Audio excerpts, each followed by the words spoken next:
Welcome, ladies and gentlemen, to the Shenandoah Esports Arena. Here today we have the Gamer Bash partnered with the Clarke County Parks and Recreation. Thank you so much for being here. It is going to be an absolute blast. We have many challengers entering here today. One person sitting on the throne currently, Willie, winning in the last matchup on March 29th. We'll see if anyone can dethrone the king, but first we're going to toss it over to our casters, Chris, Kevin. Guys, take it away.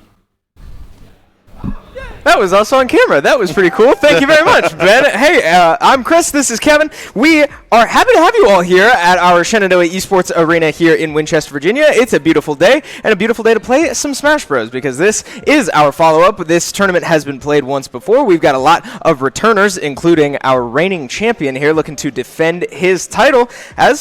We've got a lot of fun coming your way here tonight. Yeah, here's the big thing, Chris, a bit of the storyline going forward. We can see that the top three, which was going to be, we saw Willie take it all up against Kip, two players from Shenandoah University who have made a statement the last time around. But the third place player, DJ Show Ryu, is not here today, Chris. That means that there is someone who may be able to try and battle on against Kip and Willie earlier on in the bracket and really try to make a statement for themselves, because right now you got to know how to deal with Kazuya, you got to know how to deal with Pac-Man, and that is a tall ask. Yeah, big opportunity for the pool at large here, as Podium has now opened up. 2 returners out of 3 means we've got 1 potential spot for a newcomer. We'll see who it is. But real quick, before we get into the action, I want to thank our sponsors that brought us here today. We've got GUI helping us out, as well as Alamo Draft House, Narangs Management Corporations, Cousins Adventure Parks, Skank Foods, and Funkhauser as well. So thank you so much to them as we load into our first game here, our first series of our Gamer Bash here from Winchester, Virginia. Chris said it's starting off with Kazuya Mishima. I wouldn't have it any other way, because we get a chance to gush about the character. One grab into a Wind Godfist will not combo into too much, but we do have the Wario matchup into the Kazuya starting things off, which could work out real nice. Yeah, so we talked a little bit about having to know how to deal with Kazuya, because there is a Kazuya at the top of this bracket, the, I guess, theoretical favorite coming into today. Well, here we go. We've got a second Kazuya contender. This is not Willie. This is Chiliad Emerald making an appearance, one of the, I believe, Academy Smash players here at Shenandoah University, so representing the school, the venue here, making their appearance as they pull up 2 stocks already. I believe these will be best of 5s as well, so nothing too crazy so far. A long way to go for both of these players, but Chiliad Emerald doing a great job of pulling ahead here to start. Yeah, we do see Chunky Cheese looking for a couple of good hits. Does find a quick forward air to keep things going as he uses the up tilt into the upbeat, but does get caught. A quick grab into the Wind Godfist will get a little bit of damage rolling, as it's going to be very difficult for Wario to land in a situation like this. The forward smash comes out, but the armor is broken as Chunky Cheese is looking for a little bit more. Yeah, goes for the upbeat, trying to catch the roll. Chiliad Emerald does not fall for it just yet, but Chunky Cheese is able to get back to the stage very briefly, but Chiliad Emerald doing a great job of defending the ledge. Goes for forward smash. Oh, wow! It does go down to the bike. I'm not even sure what happened there. It looked like they were holding down their shield, but couldn't quite get out of it. Yeah, I think at that moment, Kazuya had just a little bit of shield poke there to get that bike going and to have that KO. That bike hits hard, Chris. If you're throwing that thing, that's a hunk of metal. That thing hurts a ton. So being ready for that, it's great when you're able to use it when you can get it out. But if it's back on the stage, sometimes it could be used against you. Yeah, it certainly can, and it can do a lot of damage. You said it, that bike hurts a lot. Usually we see the Wario throwing it at other people, but unfortunately that time around, not the case. So 1-0 lead in favor of Chiliad Emerald. A strong start, and again, a Kazuya contender here on the night. I hate to keep talking about people that aren't on your screen, but there's certainly a bounty, I guess. I mean, I know that is an actual thing that happens. That's not what I'm talking about, but, like, yeah, there's a target. There is a reigning champ here that I'm sure many people are looking to dethrone, and one way to do it would be to play their own character and see how well they fare into that matchup. So Chiliad Emerald making a heck of a statement so far in round one. Yeah, and I think as we hop into round 2, we will see a bit of a smaller stage trying to potentially prevent any sort of spacing game as we see the forward smash and the back air call out the Kazuya landing, as we do see Chunky Cheese getting a little bit of a lead starting things off. Yeah, doing a good job of getting hits to land this time around. We saw a lot of hitboxes just sort of going a little wide. Chunky Cheese just not able to really settle in last time around, but looking much better so far just through the first couple seconds of this game as Chiliad Emerald does get a grab, but Chunky Cheese, again, able to get away from it, charges an up smash. Big damage there, large hitboxes. Oh, unable to punish, though, does find the forward smash. Chiliad Emerald starting to even this one out, pulling ahead as well, but the up B from the platform not enough to kill, and we know that Rage Drive can really change the narrative if Chiliad Emerald's able to land that one. Yeah, we do see a couple of up specials come out trying to get that last couple of damage onto Chiliad Emerald, but Chunky Cheese able to sit pretty on the stage for now, looking for that final hit, going for the forward tilt, but there's that Rage Drive, Chris, and that will be able to close out the first stock for this match. Yeah, 126%. Chiliad Emerald getting dangerously close. The waft does not land, and I believe that resets, right? So that waft now really not threatening, at least for a while. Another up B lands, and Chiliad Emerald not able to recover. So Chunky Cheese finds their first stock of the series, I believe. Yeah, we do see a nice back and forth now this time around as we see a bit of adaptation, but a very sweet spot forward smash will be able to connect and deal a ton of damage as Chunky Cheese needs to use the up B just a little early and will end up going down. Yeah, good effort there by Chunky Cheese, but just not much you can do as the grab lands. We know that angle can be dangerous. Oh, no! Yeah, Chunky Cheese can't make it back from that. So an unfortunate break there. Chunky Cheese now going down 2-0 in this series, but still alive. These are best of fives. Still more Smash to be played. Yeah, and it was looking a lot better. We were seeing a lot more just pressure in the early game of not letting Kazuya get that game plan online. It was a very important factor when dealing with Kazuya in particular. That character is all gas. If you are able to take the gas out of that tank, you can really keep that momentum going. It's a lot to ask, but it is very doable, as we saw at the start of that series. Yeah, Chiliad Emerald doing a great job of establishing the Kazuya presence, right? We here at Shenandoah have become very familiar with that. We've got two Kazuya players here, Chiliad Emerald being one of them, so we get to see this character quite a bit, but we know that that's not an easy character to play, and Chiliad Emerald doing a great job of sort of suffocating the game plan here, right? Not really letting Chunky Cheese get much going, but we did see a bit of change in that narrative at the start of the last match. We'll see if Chunky Cheese is able to ride any of that momentum, but the up B gets shielded, and Chiliad Emerald able to land a fully charged up smash and take that first stock. Yeah, we do see another grab connect as the electrics are online. Chiliad Emerald is looking for the full string, but a forward smash will be able to return it into the face of Chiliad. The neutral special, calling out the shield on the neutral get up, will get a little bit of extra percentage as well as he goes for another bite, but the side special from Kazuya will be able to stun Chunky Cheese. Yeah, great job so far once again. Oh, the up B lands on the platform. It's not enough to find the kill just yet, but what a call out there, finding the up B from that platform. Unfortunately, doesn't find a kill, and Chiliad Emerald able to return one the other direction. So Chunky Cheese now back against the wall, one stock separating them, and a first round loss here. This is double elimination, so Chunky Cheese will not go out of the tournament if they are to lose this stock just yet. But a nice forward tilt, catching the jump there. Chiliad Emerald loses their first, but another charged up smash. That high blast zone is going to save Chunky Cheese for now. Yeah, there's another up smash, Chris, but this time around it's going to be a little stale, which means that it won't deal nearly as much knockback to close out that stock. Instead, Chunky Cheese able to dash around to get past the Kazuya side specials, looking past those up Bs, goes for one more up special, but lands and eats a Kazuya back air to close things out this time around. Yeah, well, good stuff from both the players. Chiliad Emerald ultimately coming out on top. So that is our first round matchup here. Chiliad Emerald will advance to, I believe, winners semis. Here, as we've got a smaller bracket. It should be a quicker little stint here today, but fun nonetheless. And Chiliad Emerald off to a very strong start.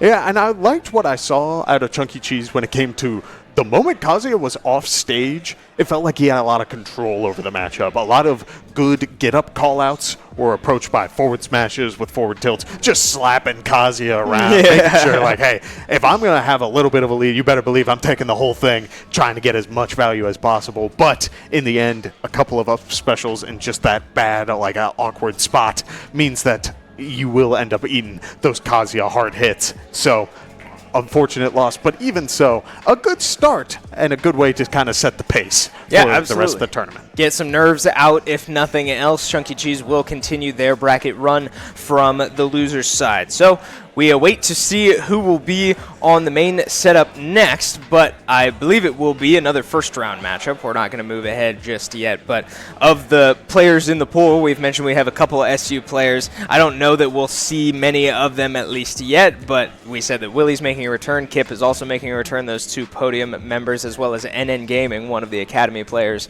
on either Little Mac or Sonic or Lucario, of many characters that he plays. So might see some familiar characters here coming up soon. Yeah, that'll be nice to see a good mix-up. And, you know, I love our Shenandoah players. Chris and I talk over them a lot. We get to gush about some of the weird intricacies of those characters. But even so, I'm glad that we got to see a different character today. Like, already at the gate, Wario is a character that kind of fell out of popularity for like a year, but over the last like 6 months, with Gluttony winning that big tournament in Europe, man, that was fun to watch. And then he posted the Wario meme video afterward. Like, that was in my feed for forever. It was in mine too. I remember you walking up to me after that series and showing me that, and then like within the next 24 hours, that tweet was popping up in my feed like 6 times. It was a good time, but it's fun, seeing Wario as a character sort of resurge into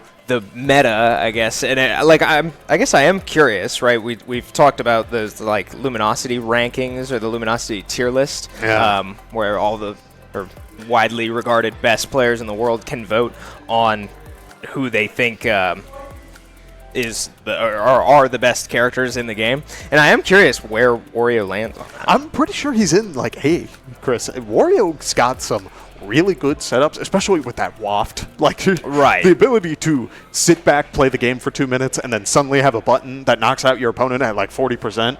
I mean, Wario's got some nice mechanics. A tier. Final answer. I did just look it up. Thank you to my laptop here. Nailed it. Yeah, A-tier character, but still plenty of characters above that, right? We're used to seeing Kazuya be a S-tier, and, you know, the Steves, Sonics, and Snakes of the world certainly control the Smash meta. So, good stuff out of Chunky Cheese, but even better out of Chiliad Emerald as they will advance to the next round of Winter Finals. It sounds like we have this player standing by for an interview, so I'm going to toss it and see how they're feeling. Thank you, Chris and Kevin. I am standing by with the first match winner of the evening, Chiliad Emerald. First things first, how are you feeling after that first win and kicking off the event here tonight? I'm feeling pretty good. I kind of just showed up before, made sure I was warmed up, and from that, I just kind of wanted to just make sure I was on my game for any of my matches. Oh, for sure, for sure. You definitely seem to be on your game here, right? You are also on the SU Academy roster. You're one of, well, the Kazuya player on the Academy roster. What do you think about that Wario matchup and how it plays into that character and vice versa for Wario having to play into a Kazuya? I don't have much experience with the matchup, but one thing I can say for certain is that Wario doesn't seem to be super weird with the Kazuya combos, so Kazuya should overall be comfortable into that, and Wario is also more of a close-range fighter, so that also benefits Kazuya, so I feel like that matchup probably leans more towards Kazuya.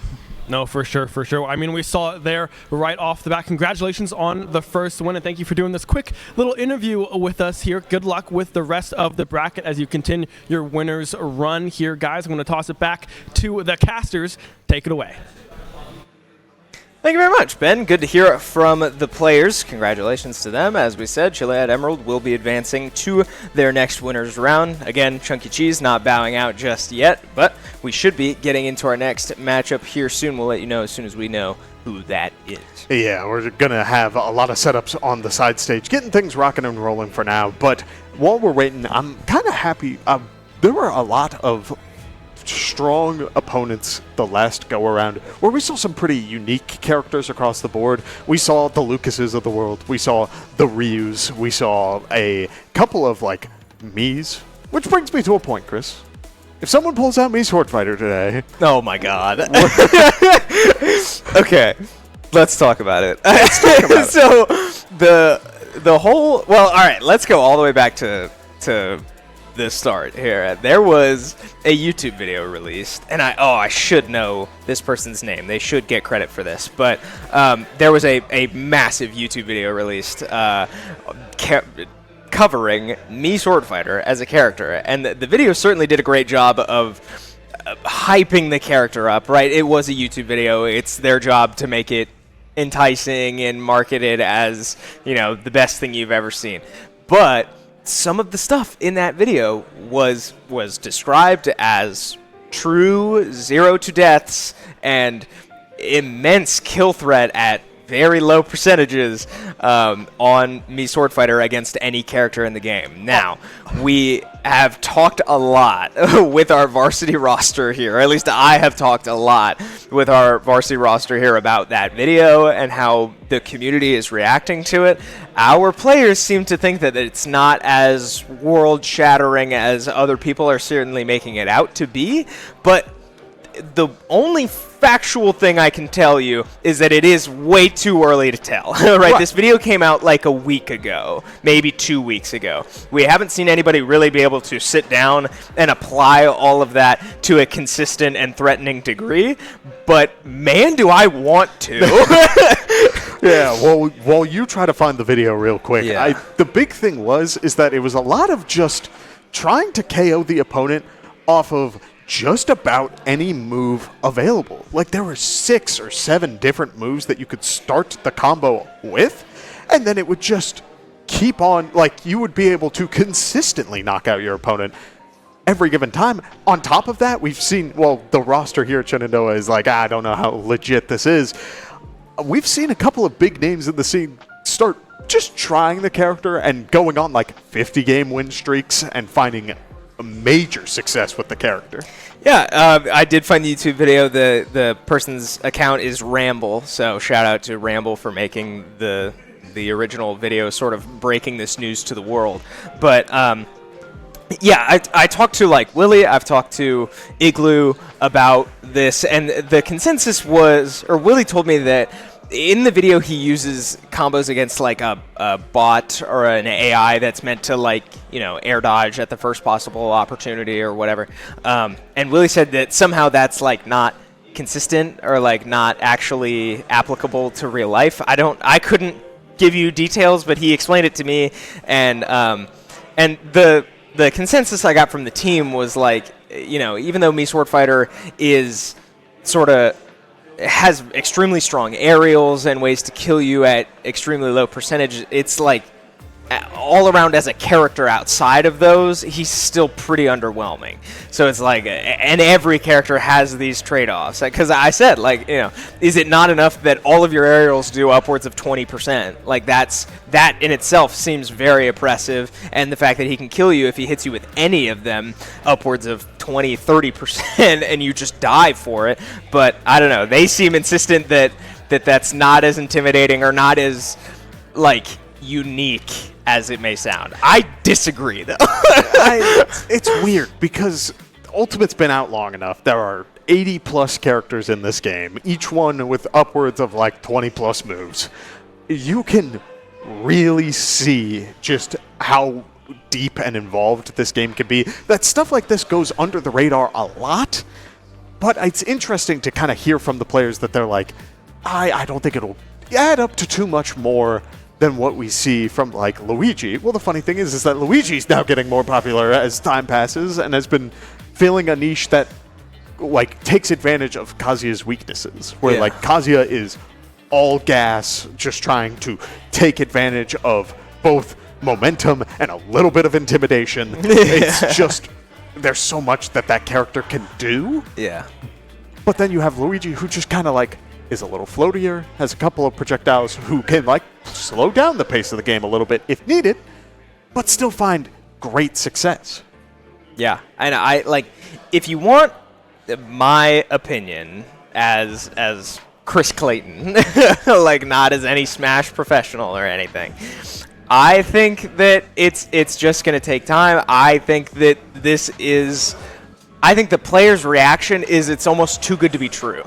They're like, there's no way that we've gone this long with this game being the primary Smash title and nobody has found success yet. So I don't know. I think that's why this knee-jerk is that Mii Sword Fighter is not that good. I think they just think it's too good to be true. But again, give it more time and we will find out.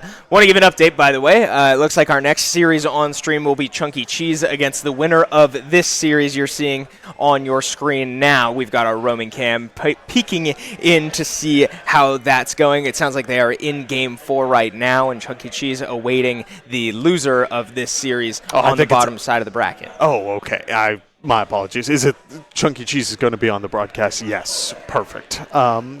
With all of that being said, it's interesting to see that, again, character swap up. We've got the Link versus the Inkling on the side stage.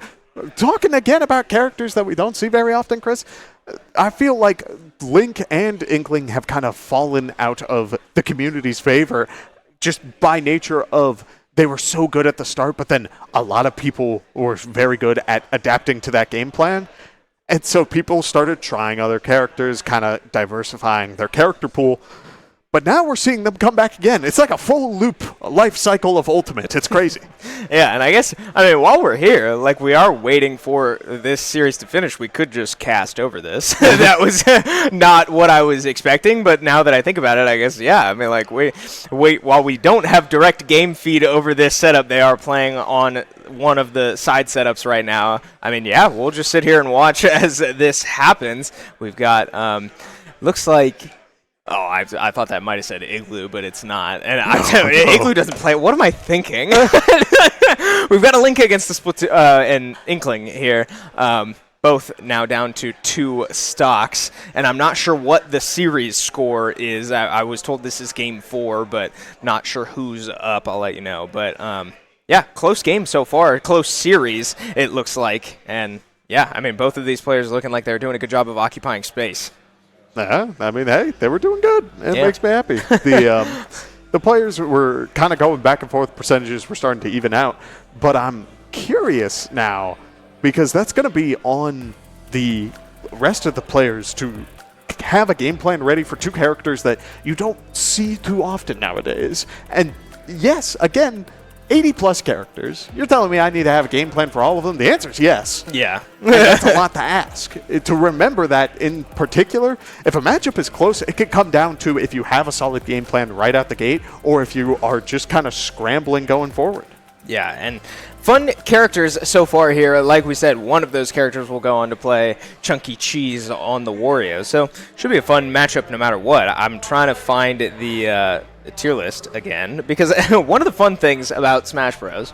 Is that we haven't received a patch in years, but there were patches. There were balance patches early on that just eventually stopped. And the reason I bring that up is because I remember that on release, and again, I'm talking within the first, couple weeks of Smash Ultimate coming out, I remember hearing Inkling's name be tossed around quite a bit. And I kind of forget why. Oh, I can tell you why, Chris. All right. It's that paint roller. It is the fact, on release, berries were absurd. The ability to stop your opponent in their tracks, to break out of Inkling, the grounded state, you had to mash on your controller, and you had to mash like your life depended on it because it took probably double the amount of inputs than it did before. Interesting. Do you want to know why people thought K. Rool was good on release? It's for that exact reason. Oh, yeah. I guess that makes sense. Yeah, and then they hit berries across the board. Yeah. They weakened all of them. They weakened K. Rool's a ton because it's off of a grab. Yeah. But, that was the big thing, is that you have a great aerial to KO opponents through back air. You have up air to string your opponent. You had a great way to confirm with roller, and decent smash attacks, projectile game. You had a lot going for you.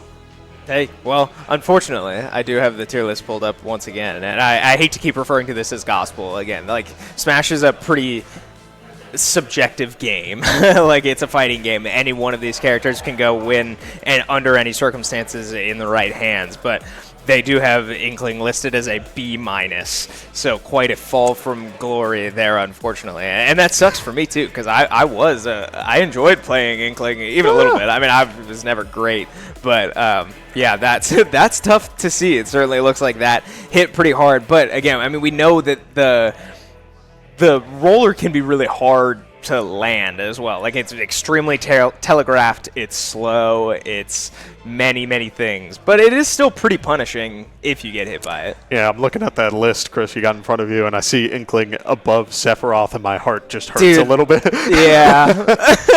But on the topic of the sword characters, the other character we saw during all of that was that Link player who was able to, like, this was something back when I competed here at Shenandoah, like, Moon Lady was like the person who coached me was very honest about, they thought that Link was like one of the best characters in the game if you know what you're doing.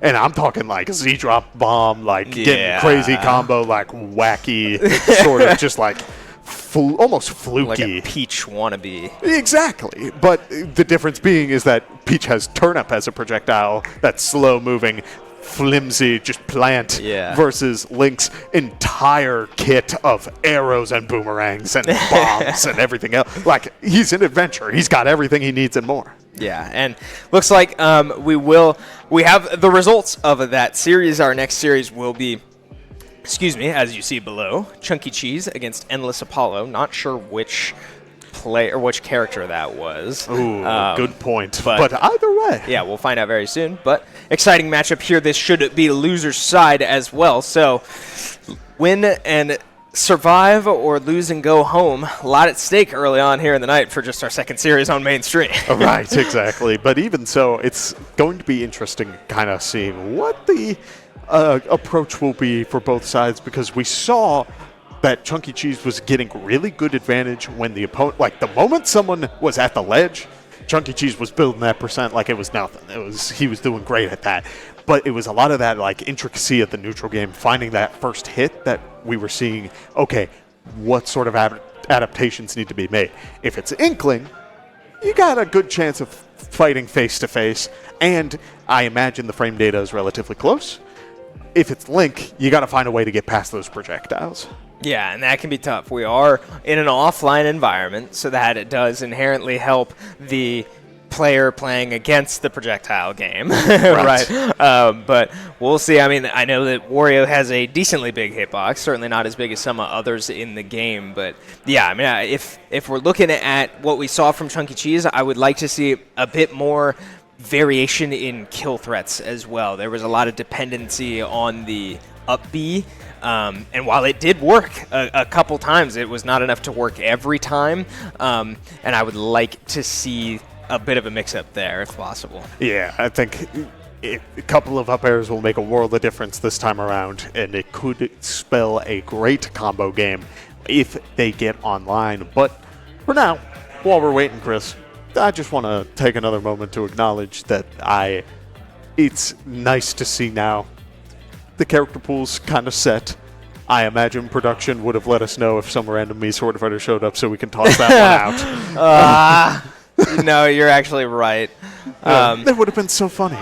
Yeah, well, tough break. I don't know. I guess we'll see. I mean, like, I'm not going to rule it out yet. Maybe one of the SU guys will switch up their game plan the later this goes on. We saw at Boost, we saw the players for Winthrop, when they met each other in bracket, were willing to random ditto each other, or just like pick wacky characters. But I don't know. I don't know that these guys are similar to that. I know Willie gets very competitive under these circumstances. I mean, can you blame him? Like, no, not at all. There's nothing wrong with wanting to stick to your ways and wanting to win every game you play. I mean, there is nothing wrong with that. But there's also nothing wrong with having a little fun from time to time and exploring the meta if this pick is as real as I think it is. But all that being said, I do kind of want to talk about that boost stuff a bit. I was very pleased with how Shenandoah's roster did against that Winthrop roster. Seeing those players at boost, let's be honest, if you see a top 100 player at an event and then in 3 to 4 weeks you have to play that person, you can't help but look at that and dread a little bit. So for the Shenandoah's roster to go in there and knock out a handful of players, they did a good job. Yeah, it's one thing to be good in your region. It's one thing to not go 0-2 at your locals, right? That's the goal. But when you get matched up against world-ranked players, there's just something that can't be described about that. And these SU guys that we've talked about a couple times now did have to do that earlier this week. On Thursday, they had to take on Winthrop University, the #1 team in Collegiate Smash, the reigning national champions, with 3 top 100 ranked players in the world.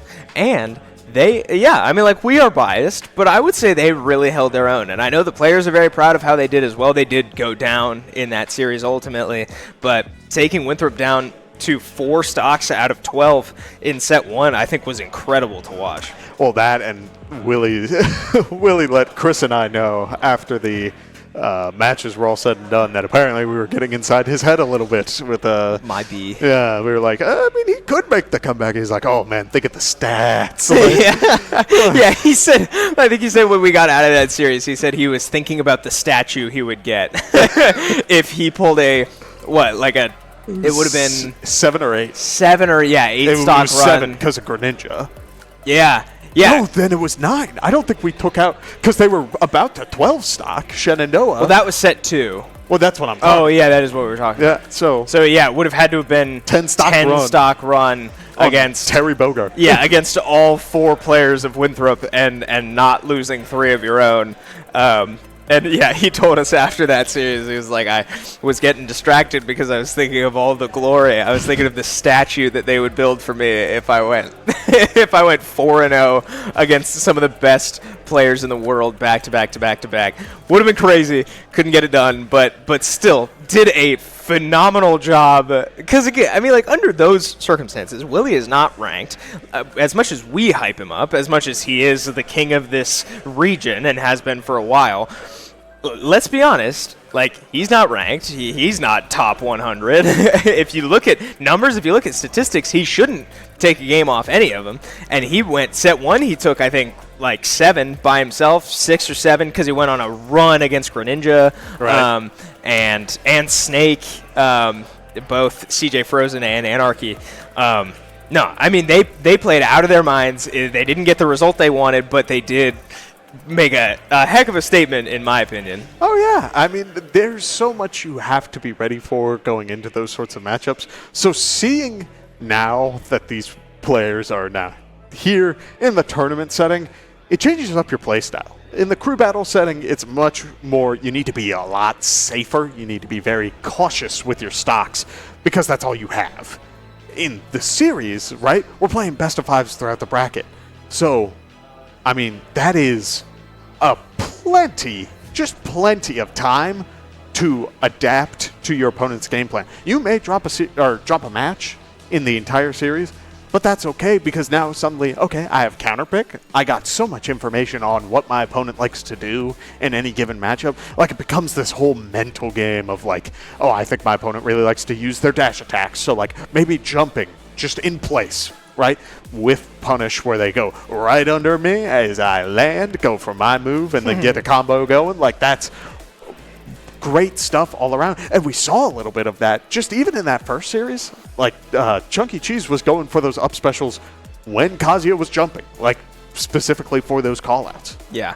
So we do have players sitting down behind us here as we have been hyping this one up for a minute. Chunky Cheese will be taking on Endless Apollo here very, very soon, and we have our pick in as well. We will be seeing the Wario return to the screen, and it will be the Link going down in that last series we saw against the Inkling, but now forced to take on Chunky Cheese, and Chunky Cheese rides the motorcycle a little bit deep, and both players go off stage, and neither one can make it back. We shake hands and move on.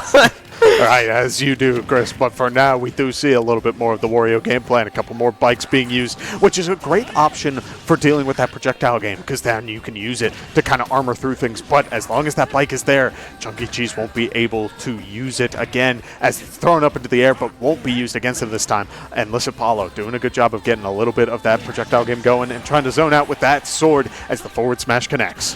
Yeah, another up smash will land, gets kill spark, but won't take Chunky Cheese down just yet. So 142%, but no jump. Can't make it back there. The up B falls just short, and they lose their second stock. So, oh man, advantage building up for Endless Apollo. Charged up smash does get shielded as the bomb lands, tries to eat it. Can't quite get there. Now, smash attacks coming out. The up B will land as a get-off-me tool from Endless Apollo, but not before getting smacked off stage. Yeah, Endless Apollo doing a good job of using those approaches, trying to get as much value off of these. I completely forgot that they SD'd the first stock, Chris. Yeah. I was like, well, that was an early final kill spark. And like, that was, I was not ready for that. Yeah, that was a two-stock game there. That was old school, what was it called? For Glory, Smash 4. Smash 4 for Glory. Online rule set there. 2 stocks against 2 stocks, no platforms. That was a callback to a time that I simply don't want to remember in Smash history. But no, good stuff out of Endless Apollo here, taking their first series again.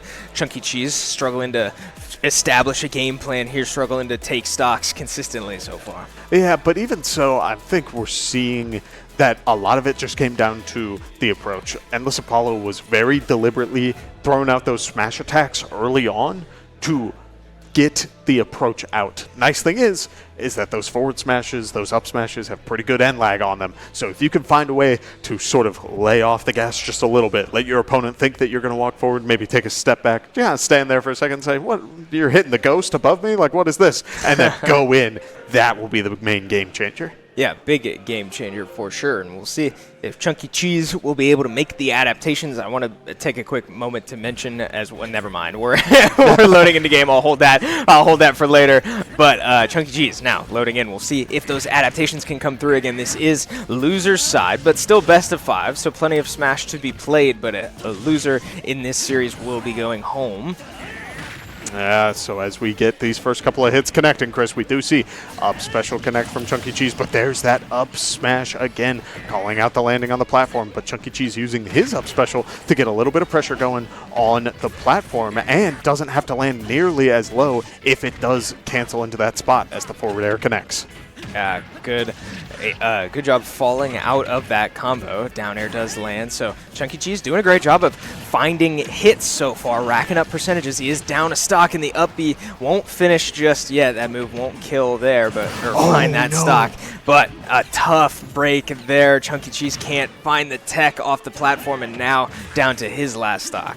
Yeah, so we do see a couple of jabs coming out, building up that percentage, looking for that final hit. Does jump up, potentially looking for that back air to close things out. As we see, double jump away from the link, not trying to get too much more, not trying to risk a landing, as Endless Apollo has called out a lot of these approaches. As another up smash connects, a quick waft won't be able to do too much here, as we see a bomb combo not connect, as a forward tilt will work in the favor of Chunky Cheese. Yeah, great job there, Chunky Cheese, finding the forward tilt. That has been, oh no, the consistent way, the only way to find stocks so far we've seen out of Chunky Cheese, but a tough break there again. Not able to make it back to the stage. Might have lost the jump somewhere in there, but yeah, not enough vertical recovery on Wario. So Chunky Cheese now back against the wall. 1 game left to give, or I guess no games left to give, as they fall 2-0 in this losers series. Yeah, at that sort of situation, you need to rely a lot on that double jump, which was used a little earlier, but also that bike. It works like Bowser Jr., where you get that little bit of an extra jump off of it, but you need to be very aware of that and like kind of which side am I going? Am I going left or am I going right underneath the stage to try and keep things going? But for now, last potential match of this series, as we see that Chunky Cheese goes for the couple of good hits, but is getting hit on the other side as the waft trips, Chris. A very unique interaction to get a little bit more value. I can't confidently say I've ever seen that before. I did not know that move tripped. That's a new one for me, but Endless Apollo now finding damage of their own, returning the favor as Chunky Cheese was able to get a little bit of damage off that waft interaction. They find another waft just to get Endless Apollo off stage, but a good land there, good to get up from the ledge, and a nice forward air to close it out. Chunky Cheese loses their first stock, but not before taking a good amount of damage. Again, Chunky Cheese doing a great job of finding hits, just struggling to finish off the stocks. Yeah, I'm liking what I'm seeing from Endless Apollo here, going for that combo game. Boomerangs into arrows, trying to combo it all as it is all falling into his hands right now. A couple of good hits are working in his favor. Chunky Cheese able to dash around the setup of Link to get a little bit more damage going, but there are those Link nairs into the boomerang, into the up special. Is it going to be enough? It is not. It's not me, Sword Fighter, up B, I'm telling you. But wow, a good reversal there out of Chunky Cheese. They do find that up B, so it will find a stock. Endless Apollo loses their first, and Chunky Cheese ties the stock count at 2. Looking for more of those up Bs, can't find them. Grab, connects. Endless Apollo able to find a lot of jabs there, or a lot of what is that term? Pummels. That's it. But Endless Apollo goes off stage, finds the forward air, and will close out yet another stock. Yeah, we see a couple more pummels. The bomb able to knock Wario off the bike, but there are those grabs. They're coming in big right now, Chris. Trying to call out Endless Apollo for all of these shields as the bike is thrown and clanks with the up smash. Yeah, good opportunity there from Chunky Cheese to find more damage. Oh, but the up misses just barely. Would have expected to see that connect fully, but unable to. So now Endless Apollo regains control again. Not that up B, not enough to find a kill. The up smash sends him all the way to the top, but not enough to finish it off once again. Endless Apollo still finding a lot of success, but a couple close calls for Chunky Cheese, not going down without a fight. The up smash goes wide, but not enough of a punish there out of Endless Apollo. They do fall below the stage, and the back air lands. Chunky Cheese finds their second, and now we tie the stock count at 1, but Chunky Cheese gets caught by the up smash. A close call there, but an unfortunate break for Chunky Cheese. They will bow out, and Endless Apollo able to advance to their next round. I think that was the strongest performance yet, because we saw just that back air connect right at the end, calling out that jump, getting things going.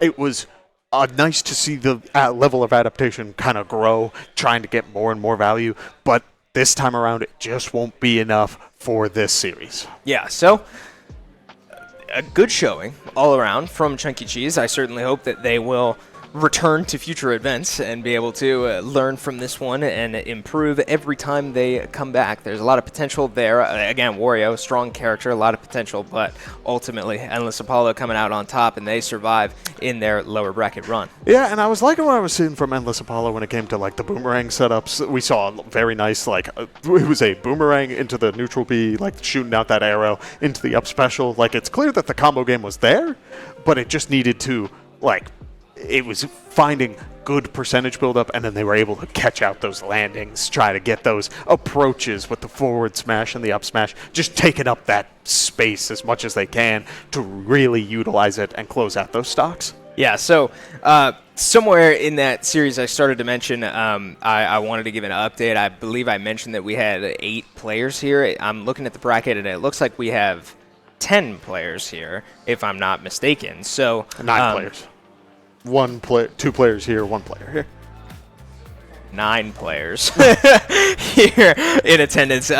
Point is that first series we saw between Chunky Cheese and Chiliad Emerald was not winner's quarters. I said Chiliad Emerald would advance to winner's semis. That was incorrect. So I would like to correct that. They did advance to winner's quarters to match up against a Kip waiting in. confidence.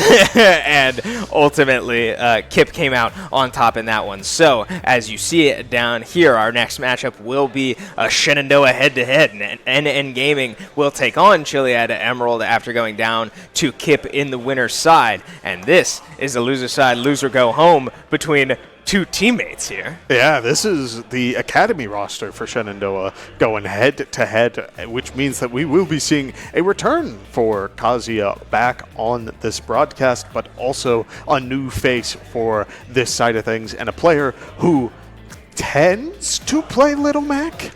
But we've seen a whole lot of other characters if wanted. Yeah, first character that comes to mind is Little Mac. Every time I watch NN Gaming play, they are playing Little Mac, but I believe in reserve they do have a Lucario and a Sonic.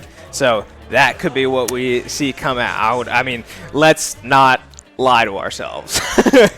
Little Mac and Kazuya are on opposite ends of the tier lists in this game, and if we see a switch off Little Mac, I would be surprised because it's kind of what you expect. But okay, Kevin. So I heard that reaction.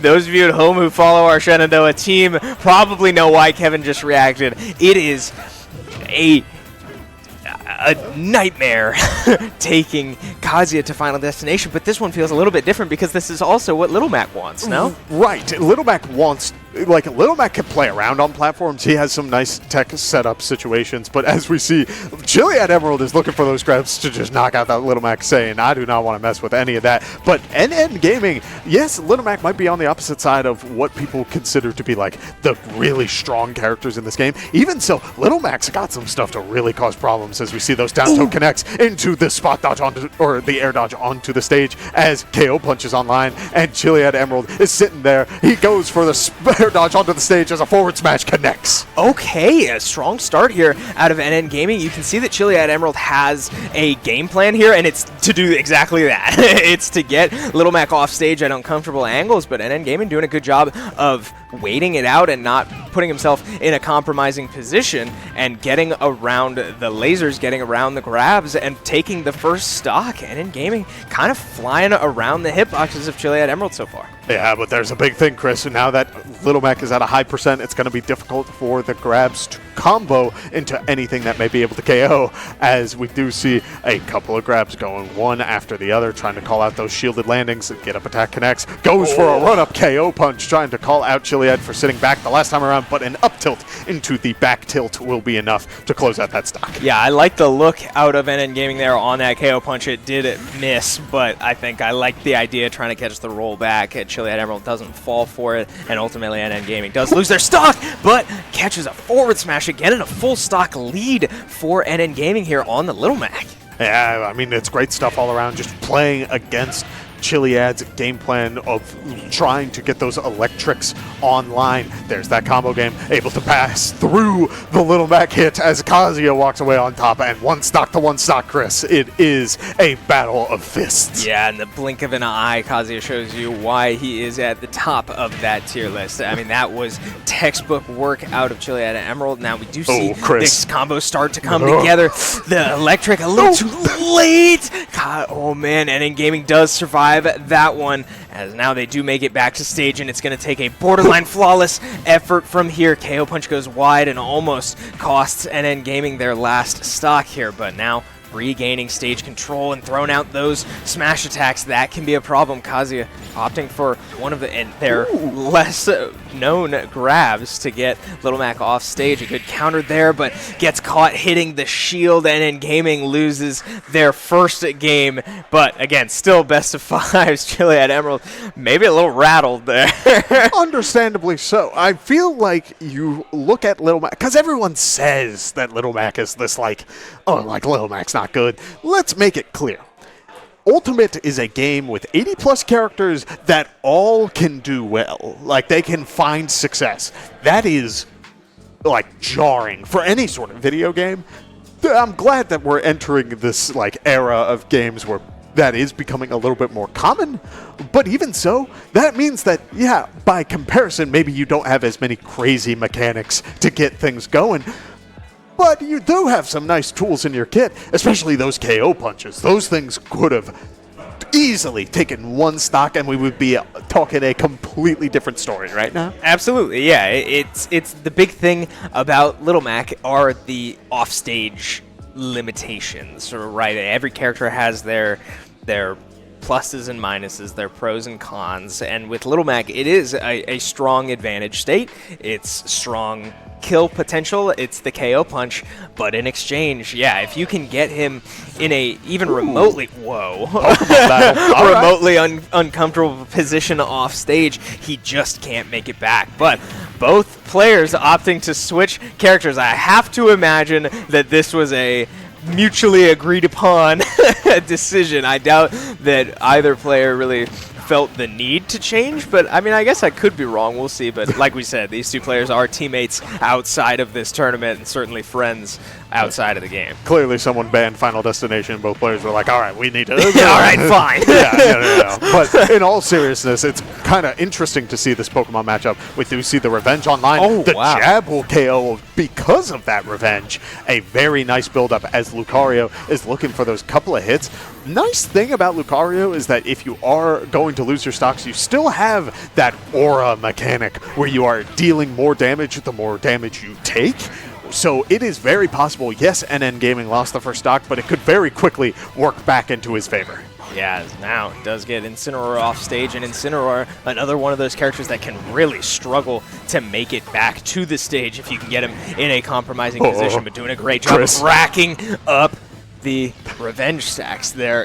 Can't quite find the sweet spot on the side B there, but again, a revenge up air, and then Gaming throwing a lot of the neutral Bs, throwing a lot of hitboxes at these counters, and Chiliad Emerald's all over it every time. Yeah, I mean, that's a lot of damage, Chris. Every single time we see that NN Gaming has been landing these Aura Spheres, it has been Chiliad ready and waiting for a revenge, taking the damage, but in return trying to deal it back. It is truly a back and forth of two players who just want to have as much damage going both sides of the equation. Yeah, and then Gaming does find the forward smash. I couldn't even tell what that was because they just clanked off each other. We get a kill spark and the side B connects from Lucario. Not enough to find the stock, but the side B still not a sweet spot there. Neutral B will defend the ledge, and NN Gaming just trying to get back, and they do find their way back onto stage. High percentage for NN Gaming. That's big value from the aura. It's going to take every bit of that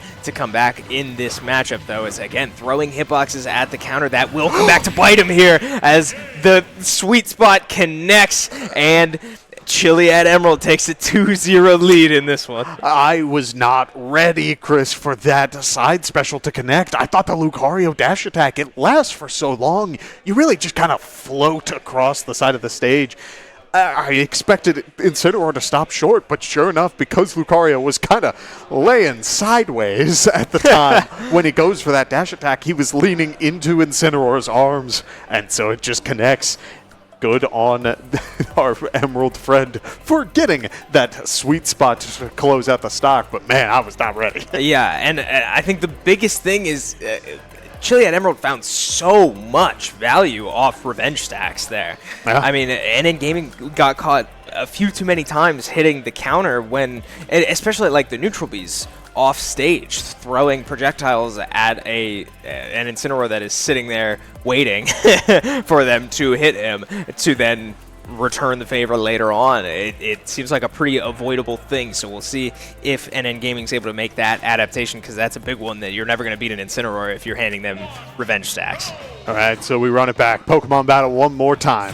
Lucario versus Incineroar. Again, both players willing to take some damage in this matchup, as Lucario does take the first couple of hits, but in return has been finding a couple of the down airs, going for the forward smash. But look at the pressure from this Incineroar. Yeah, going for another one of those neutral Bs, and Gaming gets caught by the spike right off the ledge. Chiliad Emerald steals one there at a relatively early percentage. Like we said, Lucario really likes to be at these high percentages, but jeez, yeah, that's the revenge stack value. Another neutral B comes out. Oh, what? Man! The down smash 2 frames. Chiliad Emerald even caught off guard by that one. And now NN Gaming down to their last stock, down 2-0 in this series. Really against the wall here. Yeah, so NN Gaming with good aura. You don't necessarily need high percent, as we can see just a look at how the fists are glowing. Lucario connects one side special. It does about 15, but the knockback is looking pretty good, and it can continue to climb and get a ton of value. But for now, you need to find this last hit for the stock, as we see a couple more side specials come out. It won't be enough just yet, but a potential back air might be enough. No, there's another side special to get to get Chiliad Emerald off the stage. There's that side special connecting in the right spot. 63% is the magic number for that to KO for NN Gaming. Yeah, look how big the aura ball is getting as well. NN Gaming really starting to get up there in the aura department, but running out of time. The recovery getting that much better as well. I mean, you can see those flames are not going to get 20. Yeah, these flames are not going to get much stronger than this. Lucario now finding their full value, but gets caught by side B, and it is well timed. Chiliad Emerald comes out on top in that one, and NN Gaming will bow out here, as that was a tough matchup for Lucario and Little Mac, but we saw plenty of signs of life as well. Oh yeah, I mean, those side specials were KOing incredibly early. We saw the down airs dealing 20%. Yeah. We were gushing about 20% aerials earlier. Yeah, we're going to keep bringing it back to this every single time. Yes, yeah. we are. No, but in all seriousness, it was nice to see that these matches were like close. It was a lot of small decisions. I think a lot of it came down to those aura spheres and just dealing a lot of revenge damage back at the opponent. I don't know. Yeah, well, hard to say, but with that, we are going to take a quick break here as we continue to make our way through the bracket. Plenty of Smash here still to be played from our Shenandoah Esports arena here, so you won't want to go away for long, but as we take this break, we will bow out, get some water for ourselves, and we will be back with more Smash on the other side of this.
All right, I am standing with the winners finals here on either side of me. We have Kyle, the Pac-Man God, and Willie over here on my left, the Kazuya demon himself. But that might not be what's happening here in the first game. Kyle, walk me through what's happening here. Birdie told me that they want to see a Mii sword fighter Ditto, because they're so curious on how this character's kind of been rising a little bit on the meta, like undercover recently. An undercover demon possibly in the Smash Bros community. I'm going to ask you, Willie, now. You do play sword characters like at all? Is it just Kazuya, Terry? And I'm sure, I mean, you have experience playing against sword characters, but what is it going to be like piloting a potential Mii sword fighter? Honestly, I do have a lot of experience with that type of character. Two of the characters I like to play a lot, if they're not Kazuya, are Joker and Lucina, both of which use like disjoints, also Cloud sometimes, but I'm sort of familiar with how the thing works. I'm not as familiar with specifically the Zero to Death, but I do know a lot of the tricks that Mii Sword Fighter has, and I think we're going to have a really fun game for you guys to watch. No, I think it's going to be fun indeed. Now, you guys are very familiar with each other. You guys are both on the SU Smash Bros. Varsity roster. Is there any kind of like butting heads here of like, all right, I got to show up and show the other one who's boss? We've always been rivals. I mean, ever since Willie came over to Shenandoah as a freshman, we've kind of been like, having some really close sets like ever since then. And I like to think we're close rivals because I think I'm one of the few people in our sub-region that can actually beat him. For sure. Same question over to you. Any kind of like, I really want to beat Kyle here today? I've played Kyle quite a lot. I do agree he's also very, very capable and one of the few contenders to truly take me on. And I think it's a lot of fun whenever we play, and it's always very close. So I'm really looking forward to see how this set in particular goes. Yeah, no, it is going to be an absolute blast. I cannot wait to get this one started. I believe you two are going to be up next. I'm going to toss it over to the casters so these guys can warm up their Mii Sword Fighter combos. Guys, right over to you. Chris, I was not ready for this joke to come full circle. No, okay, this was a bit like this. I can't say I ever saw that coming, but during the break, Willie came into the prod room. We were chilling, just sort of recuperating, getting ready to come back out here, and I was like, hey, Kevin and I have been up here all day yapping about Mii Sword Fighter, and there's not even one here. we were filling some time. That's what's happening in Ultimate right now. And yet, I wasn't expecting that this would be on the desk for this to for us to actually analyze.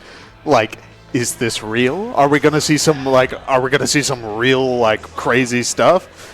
I don't know, man. I don't know. I mean, that's what we're here to find out. Now, from my understanding, it sounds like Kip has actually sort of been practicing this character. I mean, at least has been trying it out from time to time, whereas Willie said he has experience on other swordies, but not necessarily Mii Sword Fighter.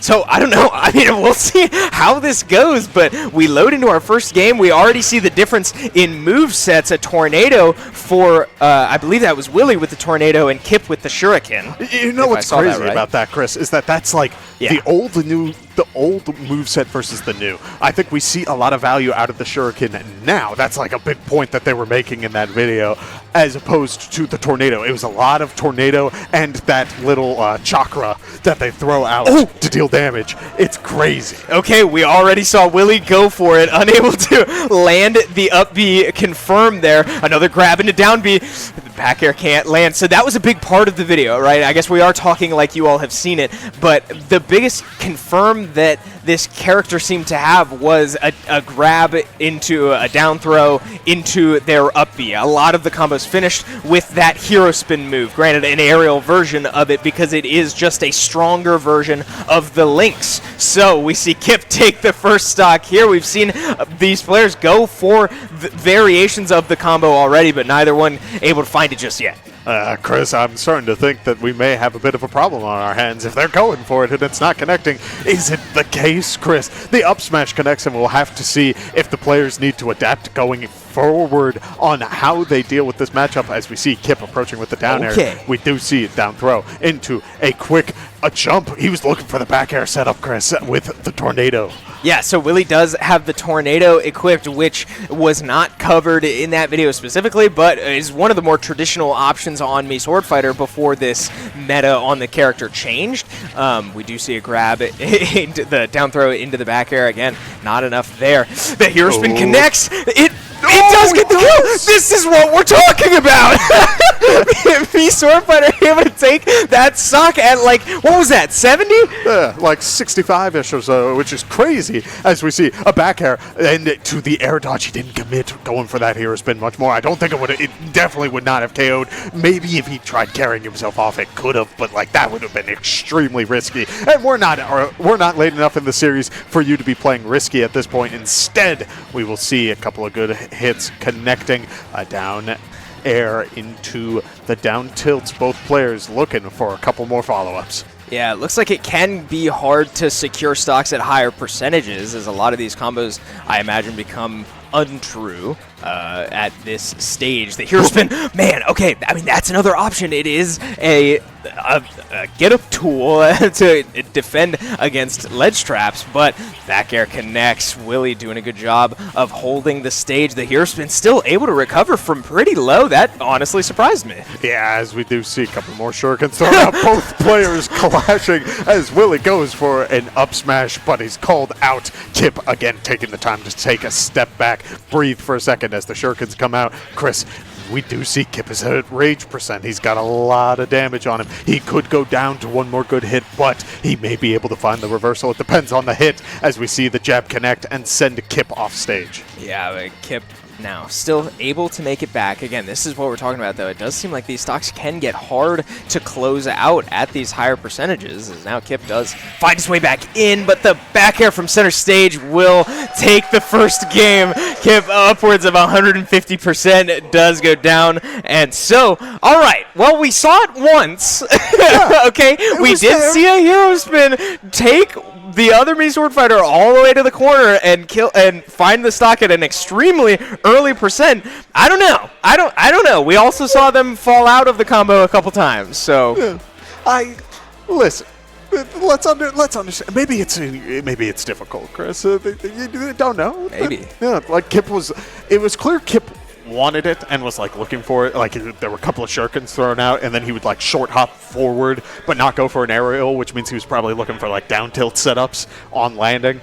But I think Willie was looking for it, as we see, I believe, a Mii swap from Willie this time around as the back air connects into the forward air. One more forward air, 42% build up already. Yeah, I mean, again, another part of this breakdown, excuse me, was how much the aerials on Mii Swordfighter just do outright. I mean, Willie is all the way up at 100% already just off of a couple good aerials. So now the down tilt connects, but again, too high of a percentage to confirm into some of these kill confirms. Oh, wow. Man, I can't believe that connects, and Willie can't either. The circle blade, whatever that thing is. The chakra. The chakra, there you go. Connecting from the ledge, but now, again, 160%, and these down tilts into the hero spin are starting to fall out of confirms. And as we do see Willie find the back air, it won't connect in the right spot, but there's the down throw into the uppy, but he air dodges out of it, Chris. It didn't work this time around, Chris. Interesting. All right. I mean, we're learning, so okay. I mean, he did fall out of the hero spin there. Yeah, if we're keeping track at home, I am not, but another thing to keep in mind, hero spin, grounded hero spin, will take that first stock. Kip now with an advantage after dropping the first game here. The grab, the down throw into the hero spin. Guess what? That's a kill confirm. So well done out of Willie, tying stock count at 2. I mean, I can't help but look at the player cams as well during this because I know they can hear me. So every time I freak out about one of these combos getting dropped or when the first hero spin connected, I saw Willie kind of smirk because I know that these players don't think this is as real as I do. Yeah, I mean, hey, we're seeing the intricacies of it, and even so, we're seeing how strong, just how beefy it feels for these aerials to connect, as Willie, looking for the grab, does find chakra to connect. A couple of side specials thrown out as both players are kind of dashing around each other's game plan. There is the down throw. The back air doesn't connect in the right spot, and the side special is the low version. A little bit of a grin from Willie, said, like, I didn't expect that, but hey, we'll roll with it. Whoopsie daisies out of Willie as he does SD that stock and now finds himself basically a whole stock down. Kip looking for those down tilts. The down throw connects, but does not go for the hero spin. He gets the tornado hitbox, though he probably could have gone for a hero spin off that tornado, but opts not to. Willie unable to find that stock. Kip upwards of 130%.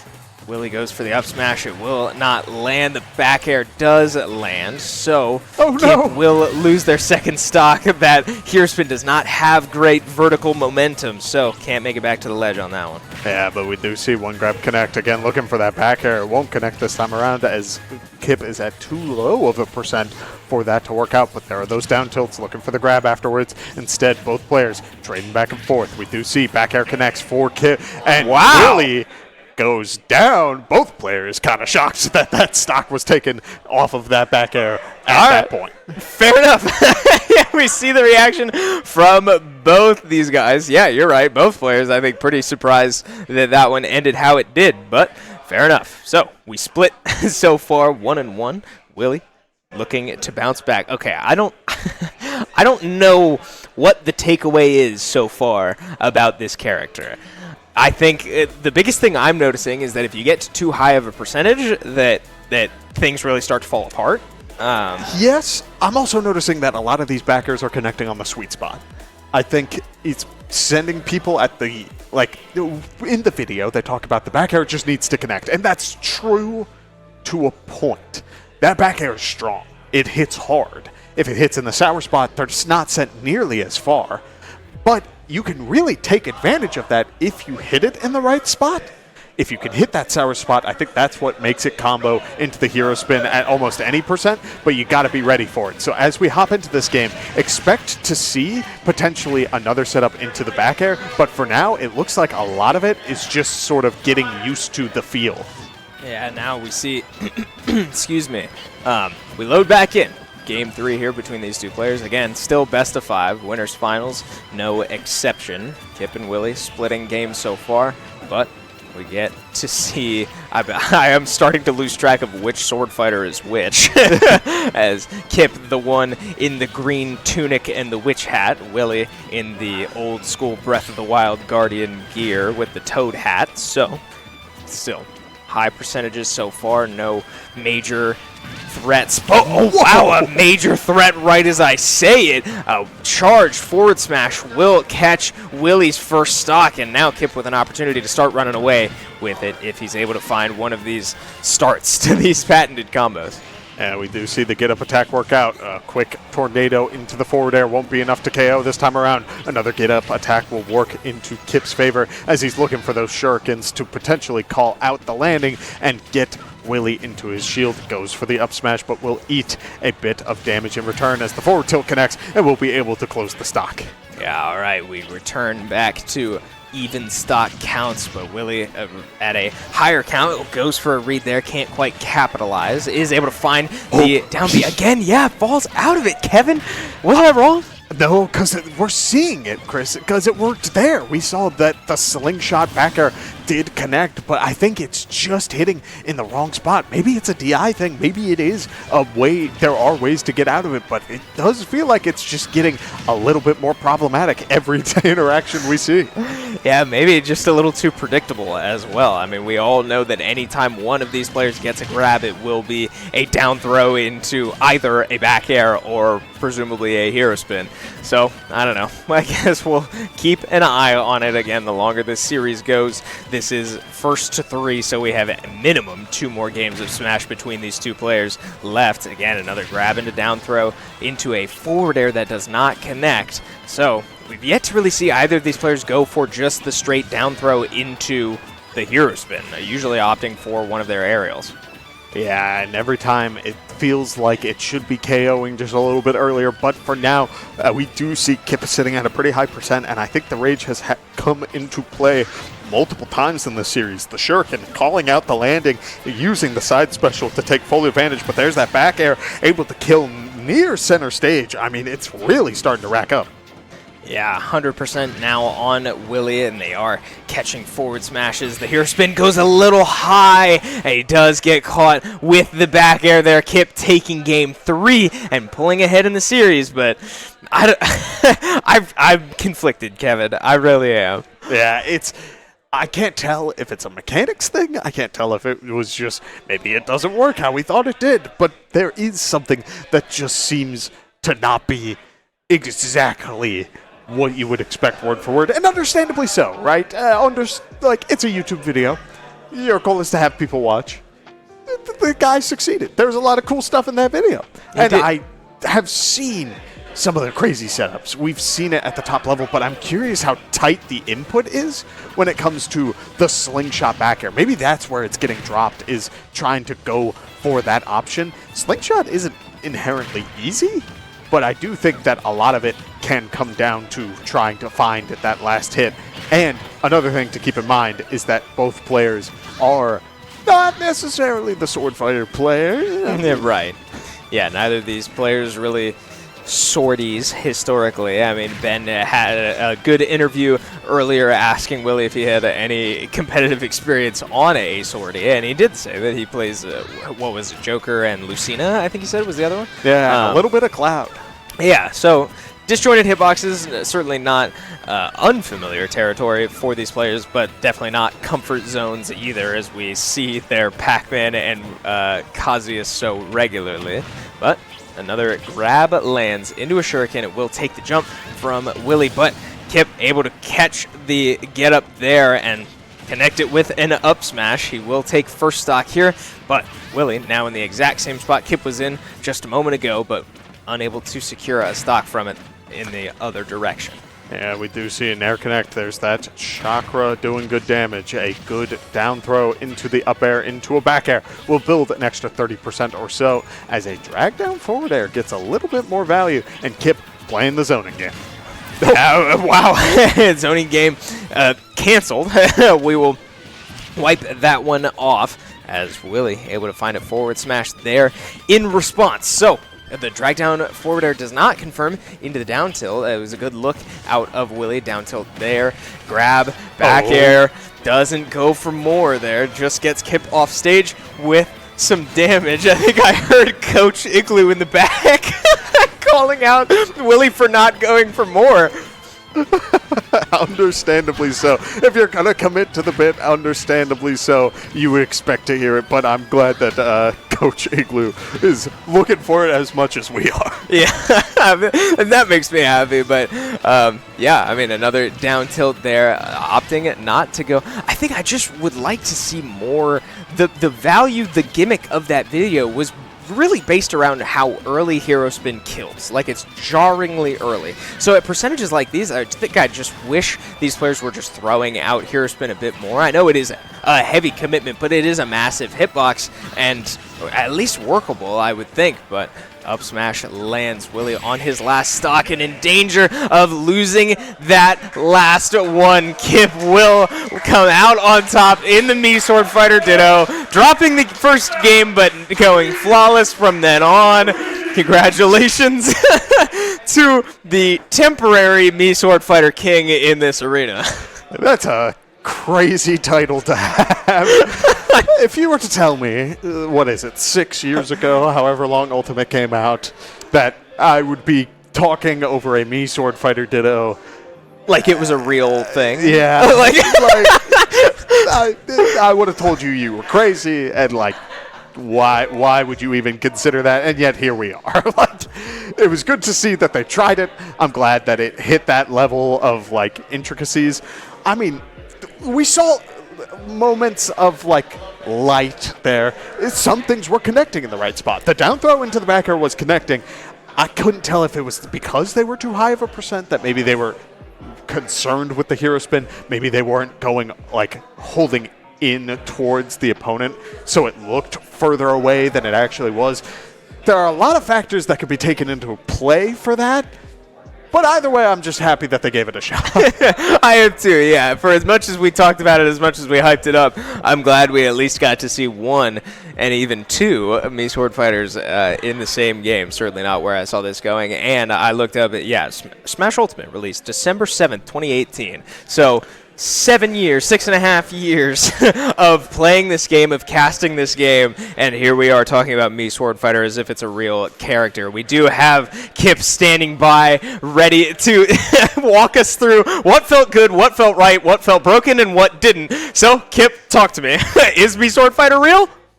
We are indeed going to talk to you, Chris. I'm standing by with Kyle here. Okay, is this real?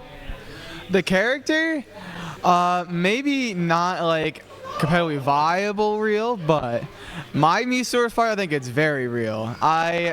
For some reason, I don't know why, I have a lot of fun playing this character. I really like their buttons. I also really think it's a little like cheesy just doing like the Shuriken of Light into power thrust combo.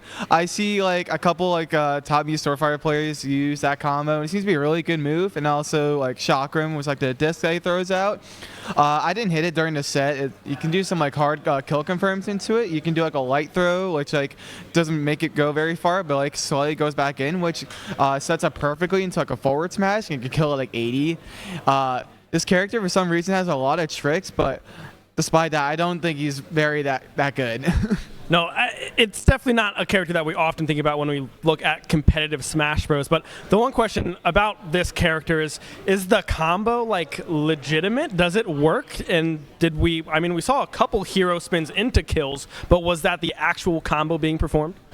It is real, but we didn't really hit the true like setup like during the set.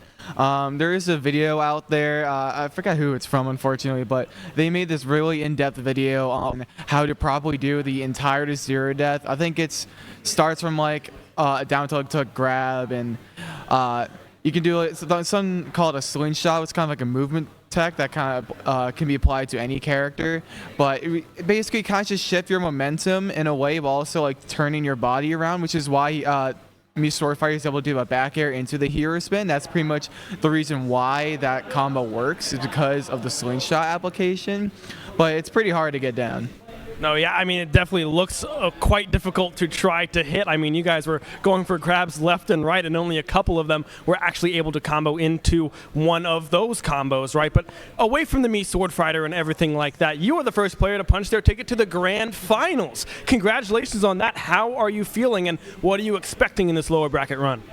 I was feeling good, and honestly, I'm not really sure what to expect anymore because I wasn't prepared to play winners finals in a Mii Sword Fighter, you know. I think we were requested by the audience quite literally as we were plugging our controllers into the setup. So honestly, I'm not really sure what to expect anymore, but I think that's what's going to be fun about it. No, for sure. It's definitely going to be a blast. Congratulations on punching your ticket, and we are going to toss it back to the casters as we get set up for our next match. Guys, back to you. Well, Chris, we tried. We saw it, but we have heard it from some of Shenandoah's best. They're not feeling too good about it, Chris. Look, I'm gonna cling to the things that agree with my argument. What I took away from that was that he said the slingshot is hard, the combo is hard, and they don't have the experience to do it. All right, I think that if with more practice, I think with more commitment, it's still possible, all right? And I'm going to cling to that and run away. Yeah, someone call CJ Big One. I know that guy's been practicing Mii Sword Fighter. Get him out here. Prove a point. But even so, I'm glad we saw a little bit of it. I'm glad they gave it a shot. It was worth it to bring this whole... The fact that we even talked about it earlier today was kind of unexpected, but that is so good that it went all the way around. I'm very pleased. Yeah, the truth is, like, it is one of the hottest storylines in Smash right now, and it was fun to see it put to test because it's really not often that you see a character really have such a lore bomb, a news break like that, a tech be released that's that consequential, but. Yeah, I mean, good thing done, but it is behind us as we load into our next matchup here. It is on your screen. We've got Sonic taking on Kazuya here. Chiliad Emerald making their third appearance onto our stream here in lower semis.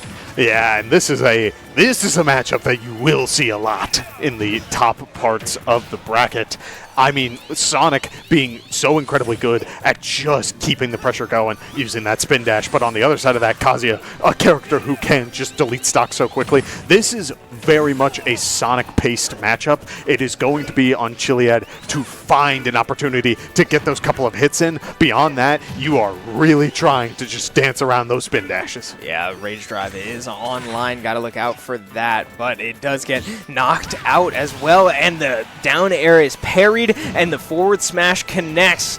Belt Giver here taking the first stock, but wow, caught very far off stage and catches a laser to confirm it.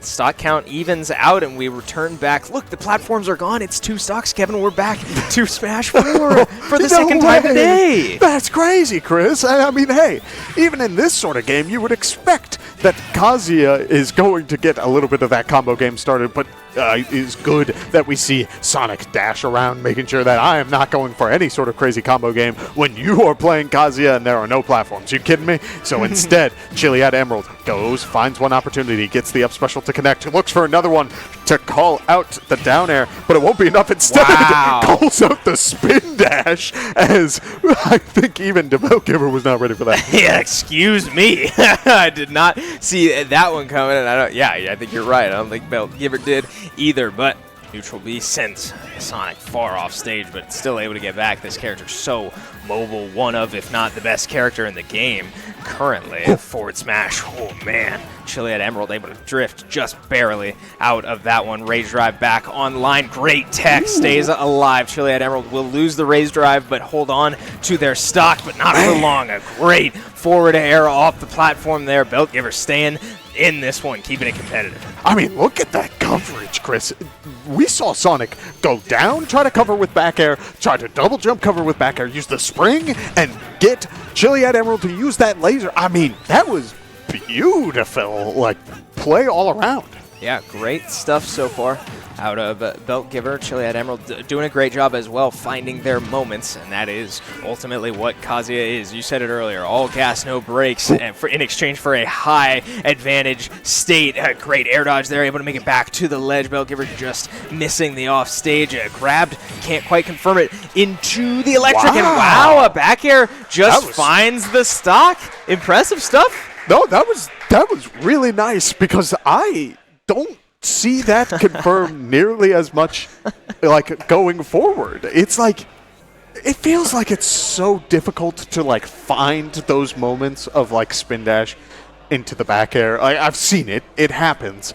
But that was a, like, nice, solid, he saw it connect and immediately was up there ready to capitalize. Yeah, great all-around impressive showing out of Belt Giver, making their first appearance here on the main stage, and looking pretty good so far. I mean, this is deep into the bracket, right? We said this is lower semis.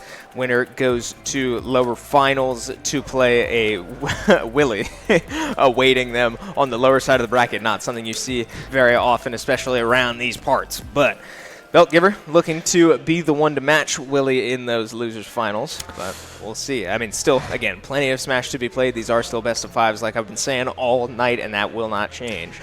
Yeah, and to think that it could be 2 series of Sonic versus Kazuya is very intimidating. Now, Willy, we have received word, has been experimenting. You know, it's been trying some other things to, like, get some tournament experience. We heard about those Jokers and the Clouds and the Lucinas for the sword characters, but you never know. But speaking of Cloud, a very nice swap out to not have to deal with the Kazuya Sonic matchup, instead opting for Cloud, a big sword to take advantage of that high-speed game.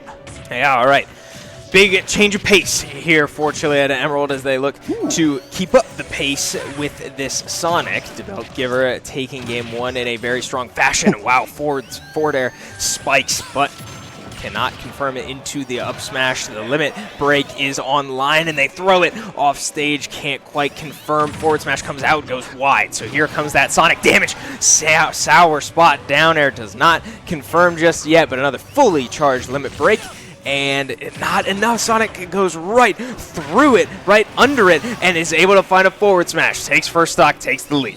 Yeah, we do see a bit of a back and forth. One good connect from Sonic is going to keep that damage going, but it's interesting to see how Chiliad Emerald is trying to deal with this matchup, using a lot of the up special on the shield game and trying to use the aerials to just sort of stuff out space, take up as much space as possible, especially when the character he's up against moves so quickly. It's hard for even the player who is playing Sonic to have full control at all times. So to just throw out a move, try and take up that space, can offer so much value as that down air connects. Yeah, so now 89% and a lost limit break. Again, struggling to see those confirm, but we'll see now the up B goes a little bit wide. Sonic is looking to establish this game plan once again, and here it comes, carrying Cloud far off stage, and Cloud with a very one-dimensional limited recovery option goes for another up B, lands just in front of Belt Giver forward smash.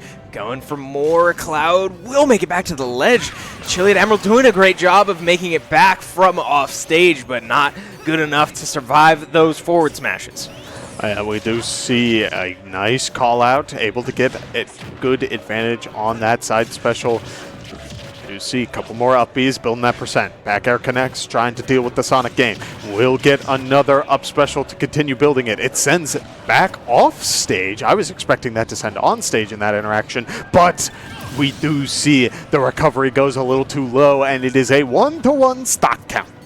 Yeah, so close game once again. Bellgiver looking at to pull ahead in this series even more. I mean, a massive difference between 2-0 and 1-1. So a massive opportunity for the Bellgiver, a massive scare for Chiliad Emerald. They get hit by the spring, but still able to make it back. No scares just yet. Limit not particularly close to being full, so we won't see anything like that, but probably will by the time these players get up to higher percentages. So we might see that limit break find the finish on either one of these stocks as Chiliad Emerald continues to climb in the percentage game, gets stuck in the shield, not able to let go. The up B gets parried, but the splash on the landing. Oh man, Chris, with the spin dash clanked with the forward smash. I thought that was going to be enough, but it won't be this time around. Instead, Limit is online. Cross slash on the landing. It won't KO, but the percent now working into Chiliad's favor may be enough. A forward smash a little too early means that the Sonic grab will connect. Air dodge back to the ledge will be able to work into Chiliad's favor. The Belt Giver looking for that final hit. The up special comes out from Cloud looking for that final exchange, potentially sending Sonic off stage, but it won't be enough. Dash attack connects, and it's still not enough, Chris. Wow, I was just about to say that Limit's not very close to either, so you're going to have to be thinking dash attack, back air, other kill options, and the dash attack lands, but still not enough to kill as they do go for back air, and it does find the stock. We go 1-1. Chiliad Emerald able to survive and keep this series even. Yeah, I mean, a big sigh of relief from both sides. You could tell it was a high-pressure situation, and both were looking for it, but even so, that does mean that the series is starting to even out, so that is what is needed going forward for a potential Game 5 series. Yeah, hey, this, I believe... Well, no, never mind. I was going to say, I believe is the first time that we haven't had a 3-0 on stage, but I forgot about Willie was able to take one off Kip there. So, anyway, it looks like one of the really close series that we will see as we get further and further into this bracket and the talent really starts to even out up top. But Chiliad Emerald with a heck of a response there. I mean, under immense pressure, right? Going off stage, getting hit by that spring with one stock left, missing the forward smash. I mean, there were a couple moments where I really thought Chiliad Emerald might go down, but able to stay on top of it, stay on the stage, and stay in advantage ultimately pays off. Yeah, very good limit cross slash. If you want your opportunity to make up for a deficit, you can really play around your limit as Cloud, and that can be enough to really turn the tables. This time around it works, but it won't always. So as we move on in the series, it may mean that the Belt Giver needs to play a little slower, but that is not the name of Sonic, so I imagine we will see a bit more of a spin dash game trying to go through Chiliad instead of dealing with that cross slash. Yeah, great job there to return the damage. Chiliad Emerald keeping this competitive again. This will still be, like you said, a Sonic-paced matchup, but the Cloud swap, I would say, has certainly paid off, not only by winning that last game, but at least just keeping these types of interactions more playable, right? Kazuya, in these circumstances, would be drowning, and we see that all the time. It's what makes Sonic such a great character, is all the pressure that he can apply basically all the time. The up smash facing the wrong way, can't connect. Now over 100%, Chiliad Emerald getting dangerously close to losing this first stock. Yeah, we do see the jabs come out from Chiliad. It won't lead to too much, but instead a forward air connects on the platform, has to use the up special to recover, and both players sitting above 100% looking for that final hit. We do see a couple of back airs coming out. Dash attack to trade into the spin dash will work out, as the Belt Giver is looking for an opportunity to keep it going forward, as Chiliad goes for the jump in, but is called out by the spin dash. Yeah, I'm surprised that killed from, I mean, as much as that combo looked crazy, like there were a lot of hits in there, that was just the power spin into a forward air from what looked like kind of the top platform. I mean, there was still room to gain there, but Belt Giver walks away with the stock. So 140% now on this Sonic, and really clinging to this stock for as long as possible, finding quite a bit of value as the up B is shielded, and that will go into a grab. Back air, not enough to finish it off. We do know that Cloud can get really gimped in these types of situations. If you're able to get this character off stage, it can really struggle to get back. Yeah, so as we see Chiliad start taking a lot of percent, it's going to be on the Belt Giver to look for these final hits. We've seen sending Chiliad off stage has been working out a lot, and that is been a big hard point of Cloud as a character. So now forward airs connecting, or falling out of forward airs, excuse me, will work into the favor of Chiliad, trying to call out the landing, but it doesn't connect this time around, as both players sit and shield for a second, trying to call out each other for trying to hit buttons. Yeah, the up B connects, but does not find the stock at 180. The dash attack finally will. Upwards of 200% on that first stock for Sonic. So great value so far from Belt Giver, but Chiliad Emerald still keeping this competitive. Again, that's really all you can hope for into a Sonic matchup, is to try to hang for as long as possible. Limit coming up here soon. An opportunity for some serious damage here from Chiliad Emerald, or maybe just a recovery. They go for the cross slash at the ledge, but just a little too far away. Belt Giver able to get out of that one, and the forward air confirms. Chiliad Emerald now down to their last stock. Yeah, we are seeing a bit of pressure onto Chiliad, trying to find a good opportunity to get back into this. Again, the limit is your ticket, but even so, we do see that the Belt Giver wants to give no momentum back into Chiliad's favor, and is doing a real good job of dancing around the game plan, using those spin dashes to get a little bit of damage and not give Chiliad the chance to swing that sword around. Yeah, it feels like a very different story from the last game we saw between these two players. Belt Giver doing a great job. That took it? Wow. That took the limit! Oh, I didn't see that. Yeah, he up specialed, and the spring hit at just the right spot to take it. That's crazy, Chris. Interesting. Well, all right. Good information for future matchups here. If we see that again, you saw the reaction from Belt Giver there. Certainly up to something there. But yeah, comes away on top. Again, best of 5. So one more to go for Belt Giver if they are to advance from this point. But looking pretty good so far against, I mean, again, so we have, what, 4 players left, right? These 2 plus Willie waiting in lower finals plus Kip waiting in grands. So that's 3 Shenandoah players and then 1 visitor here making an appearance at our Gamer Bash sequel here, our Gamer Bash follow-up, looking to make that podium again with an opportunity with TJ Shoryu not here. Yeah, and we were talking about exactly that. DJ Shoryu not finding, not here at this event this time around, who got that 3rd place finish. Sonic can cause some problems just across the board for Shenandoah's roster, So I wouldn't be surprised if they do make a bit of a splash. They were telling me earlier that there was a player from the last event that they were really hoping to see, a Ridley player, who apparently was causing some havoc just in the bracket. Now, admittedly, I was on the other side of the switches at the time, did not see that Ridley player, but I also know that Willie has been picking up Ridley. That would be a crazy factor if that's what has been waiting in the reserves.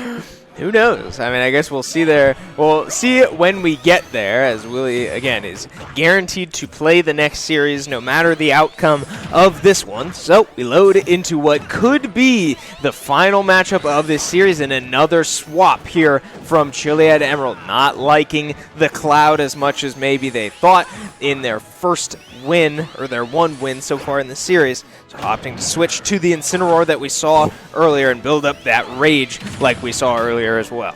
Yeah, this is going to be a story of, once again, Sonic is going to control the pace of this match. One quick forward smash will be able to close out that stock. The Beltgiver only taking 18 in the process, but even so, I mean, a couple of good hits again may be enough, as Incineroar just can really rack up that damage real quick.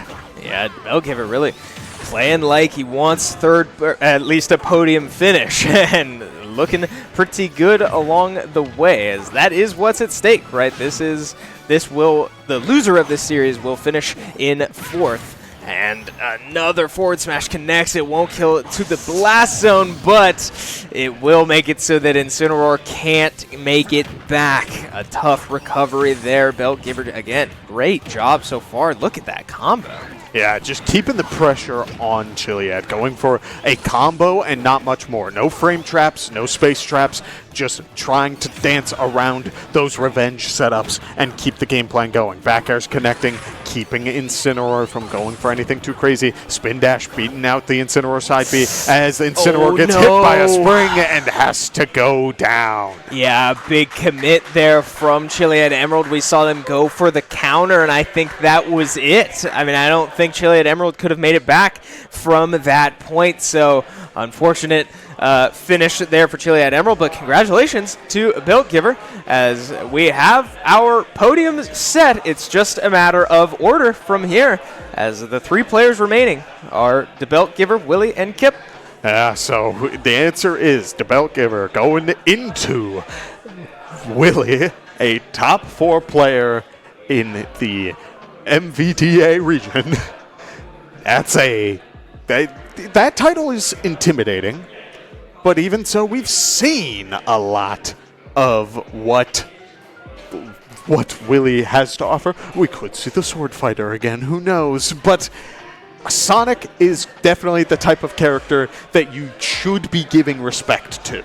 So I would not be surprised if Willie is potentially looking for potential setup, like character options, to deal with those characters. Well, you heard what I just heard. Maybe I should have kept my mouth shut. we did just hear from our production that you know what? I don't know that I should say this. We have gotten character confirmation. Yeah, we have heard who Willie is going to try to play, but I believe the players will announce their characters to each other at the same time when they sit down at the setup. So I will hold that for now, and we'll come back to it as soon as we know those characters officially, or at least know that the players have announced. But nonetheless, we can, I assume, expect to see Beltgiver play Sonic again, right? One of the best characters in the game, and looking very good on the Sonic, forcing 3 character swaps out of Chiliad Emerald. Certainly looking very good, and we have Beltgiver standing by with Ben once again. I'm dying to hear how they feel about that series and how they're feeling coming into this next one. So Ben, take it away. I am indeed standing by with the Beltgiver. First things first, congratulations on third place, top 3 here at the Gamer Bash. How are you feeling making it this far? I honestly didn't think I'd make it this far at all, but now that I've adapted this new style of like hit and run, it's definitely helping me a lot. Yeah, no, I can definitely see the aggression coming out in your playstyle, specifically in that last matchup. It was pedal to the metal, right? And it worked out flawlessly, right? You had some character swaps coming into that matchup as well. Was there any kind of adjustments on the fly going into that Cloud and then into that Incineroar? So mainly with the Cloud, it's like I have to watch out for the range of his sword, especially when he does something like F Smash, and then that limit as well. But what happened was most of the time he would go for Cross Slash or his Neutral B, just a projectile, which became very predictable and very easy to attack and counter. No, yeah, for sure. I mean, attack it you did. You won a clean, almost clean, a very close 3-1 set. Now you go into the losers finals, right? Up against Willie. What is going through your mind about that matchup? We know that Willie is very strong on a lot of different characters, specifically a Kazuya Terry player as well. What do those matchups kind of look like for a Sonic? Kazuya and Terry are both actually really bad characters against Sonic, mainly just because he can outrun them and pretty much any attack they do, especially even if like Kazuya, for example, grabs Sonic, it does his down throw. Sonic has a frame 2 air dodge that lets him get out pretty much any attack that he tries to throw out. And then at least for Terry, again, it's just he's too fast to catch. So in theory, it's you stock up, you know the vibes. Oh, yeah, for sure. Well, good luck here in the next matchup. I believe you're going to have to go back-to-back here in this losers finals to punch your ticket to Grands, potentially. Good luck in that matchup. We're going to toss it back over to the casters. Guys, back to you. Well, thank you very much, Ben, and that is certainly something we know from watching Willie a lot on this broadcast on our varsity team, is that he does not like the Sonic matchup. So, a bit uncomfortable here. I mean, it's always uncomfortable matching into a Sonic, really, no matter who you're playing. But, yeah, Willie, certainly a Kazuya and Terry player might be forced to dig deep here. Right, and I want to talk a little bit about Willie here for a second, because Willie loves this game to a point that he can sit down and play this game for hours, and that's great, especially when you're trying to improve. But specifically, we've seen Willie keep sticky notes at these setups of win streaks, of him sitting down, picking a character, and just going one after another. It's gone on to multiple sticky notes, and those are just tally marks, Chris. They don't exactly take a lot of space on those notes. So I'm curious to see, will we see the Kazuya? Will we see the Terry? Will they have the high win streak? No, Chris, it's Ridley. Surprise, everybody. A pick that was mentioned earlier today, something that I don't think have ever seen Willie do on stage, at least, but something that we knew at least existed, a Willie Ridley. And so now making its debut and getting to Belt Giver off stage, still able to make it back. Couple of tilt attacks, catching the jump, charge forward smash, well-timed shield. Belt Giver able to get out of that one, and here comes the Sonic. Yeah, we do see a bit of the game plan thrown out, but Willie doing a good job of trying to dash around the spin dash as the percentages are starting to even out. Ridley has a lot of good moves that are able to KO relatively early, but for now, I am expecting just much more pressure. Yeah, so we see now, Belt Giver gets caught off stage, not able to make it back to the ledge. I'm not even sure what exactly happened there, but Belt Giver ultimately losing their first stock, but not for long, as another just raw forward smash outright, taking the stock at the ledge. Impressive stuff from Belt Giver again. This would be a statement here. I mean, Willie is, again, reigning champion as well as just notorious, very good in this space, in this region, but Belt Giver really making a statement so far. Yeah, as we do see a couple of air combos trying to keep things going. Willie looking for those final hits, but is kind of keeping the Belt Giver at a distance. Look at how Willie's trying to use the tail to just poke out the approach. It's been working pretty well, but now Sonic has to go low, has to air dodge back to the stage, and because of that, there is a giant space dragon ready to let it rip. Yeah, great stuff there, but again, Belt Giver right back on stage, and being just as oppressive as always, right? Getting Willie off stage, not able to finish that one out, however. The spring goes down, and Willie's up be able to just beat it outright. So up air lands, and a charged up smash from Willie won't connect. Great job from Beltgiver again, getting Willie off stage, able to side B back to the ledge and goes for another side B, able to mash out of it pretty quickly. Beltgiver again doing a great job holding his own so far. Yeah, look at this, trying to stay away from the Ridley, but instead is caught on the landing. 166 rage built up will be enough to knock out any opponent at that situation, Chris. So, Willie walking away with Series 1, or Match 1. Yeah, so good stuff, again, from both of these players. That's really all I can say. And a surprise out of Willie on a character that we haven't seen on this desk, we haven't seen in this room for as much time Willie spends here. Not something I've ever seen in my life, but impressive showing so far out of Willie's Ridley. And ultimately, especially through Stock 1, Beltgiver doing a great job of finding damage, getting in, establishing the hit-and-run game plan like he talked about in the interview, but it sort of started to fall apart in the later stocks, and he struggled to finish off that second one. So we load back into our second game here. Willie already up to 100%. So Beltgiver doing a great job already establishing his game plan. Yeah, and that's what you need, is that now you're on a stage relatively flat, no platforms, you won't see any sort of crazy Ridley combos, but you will have opportunities to get in and keep the pressure going. But a great reversal will be able to close out a stock early for Willie. Yeah, massive awareness out of Willie to go to even throw out the back air in that situation, knowing that Sonic would go a little too far and be sitting right in back air territory. So Willie able to sort of sneak a stock there and take the first of game 2 here. As now we go back onto the stage. Willie finds the side B again, mashed out of very, very quickly. But again, Beltgiver just kind of struggling to finish these high percentage stocks off. Yeah, forward air connects at the ledge, but it's not going to be enough to KO, and that means that one Ridley side B will add to the percentage as a forward smash calls out the spin dash approach once again, and again, rage percentage adding a ton of knockback. No character lives at that point, Chris. Yeah, a couple tilt attacks already getting Beltgiver off stage. Man, Willie goes for it all, but with stocks to give, you can afford to make decisions like that. Willie very aware of the situation, as he will opt to stay put right on the platform. He feels no need to go anywhere, as now, again, we play the waiting game. Beltgiver with plenty of time to play and wait for his opportunities, as every Sonic game is at Sonic's pace.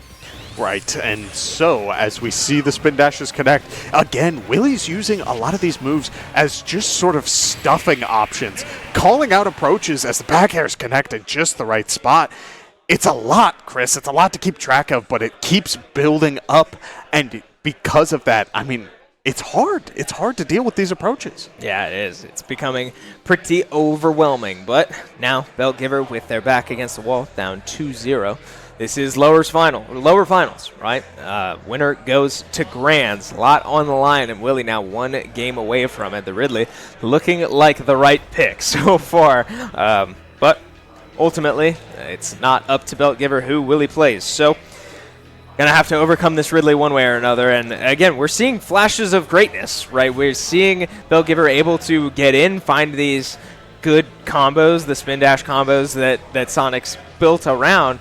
But again, just sort of struggling to finish stocks off, and then sort of midway through the game, it looks like Willie just kind of settles in, gets comfortable, and starts really preventing those spin dashes from ever even getting in. And Ridley already has high base knockback. Like, those back airs and those forward smashes will take stocks close to like 70, 80. To have yourself sitting at 150 with all of the enhanced knockback that you would ever want, and be able to hold on to the stock for as long as you can, get as much value off of it. I mean, he's playing aggressive, and I think he's playing to the point of just pure intimidation, because we saw that up special. That up special went, it missed, but you could see it on the players' faces that, like, Willie's like, dang, it didn't connect, but the Beltgiver's like, oh, thank God that didn't connect. Like, there's a bit of a mental aspect to that as well. Yeah, we load into series point, or whatever it is. One game away from a Willie victory if he is to come out on top in this one. It will take a reverse sweep out of the Beltgiver, but again, we see the game plan come to fruition early on here. Great job from Beltgiver drags down the forward air and can't finish it off. Ridley up to over 100% back air. Wow, connects from borderline center stage and takes the first stock. So Bellgiver off to a very hot start right now. We do see Ridley dash attack able to build some percentage, but the Bellgiver doing a good job of playing it safe, playing it slow, and dashing around that forward tilt. Able to get a bit of percentage build as we see just at how well this Sonic game plan is working together this time around. But there's that double jump over the setup, which means that the Bellgiver will be back aired off stage. A good air dodge will mean that the Bellgiver eats a tilt the opposite way from the blast zone, but even so, you will need to find an opportunity to get back, but the spring does not bring Sonic close enough. So we do see stocks even out, but it will be on the Bellgiver to find another opportunity to close things out as the back throw for Ridley is in order. Yeah, I have to say, Willie doing a great job of moving around the stage for as heavy as Ridley is. He is dashing around some of these hitboxes and finding a lot of just little tilt attacks, little soft hitting moves to create space and buy time around these combos that Bellgiver's throwing out. So, Willie, I mean, just showcasing that, yeah, this Ridley is not coming out of nowhere, right?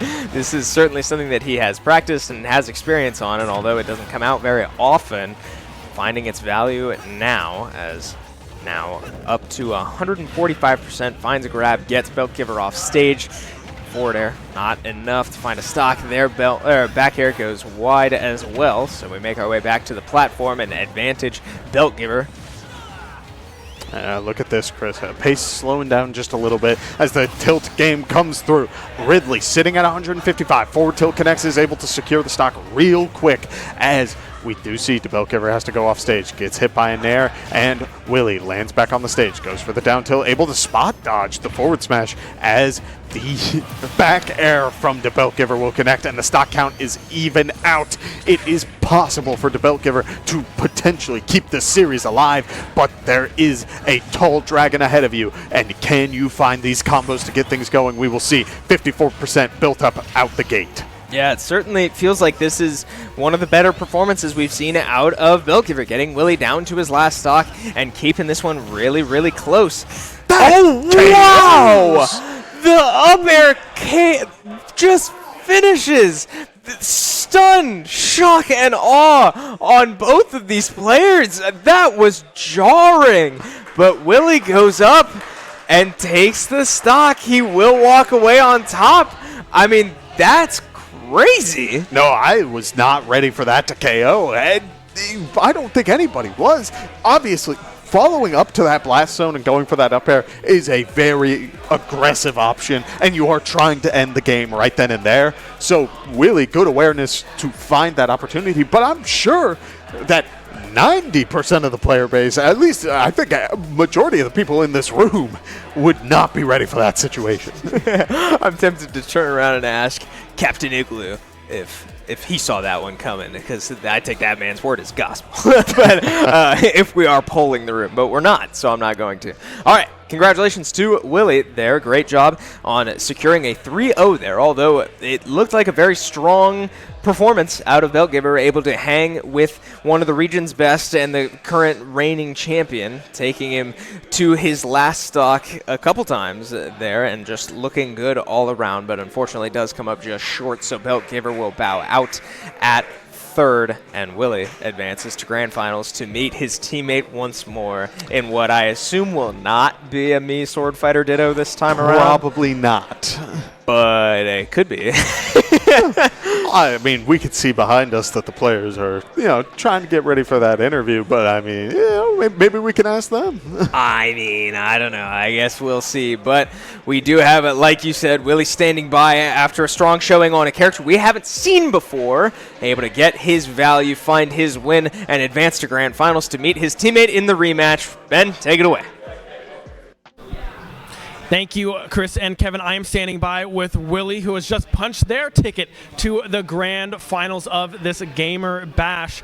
Walk me through kind of what that matchup looked like, right? You played Ridley, pulling that one seemingly out of a hat. Why do you like that matchup so much?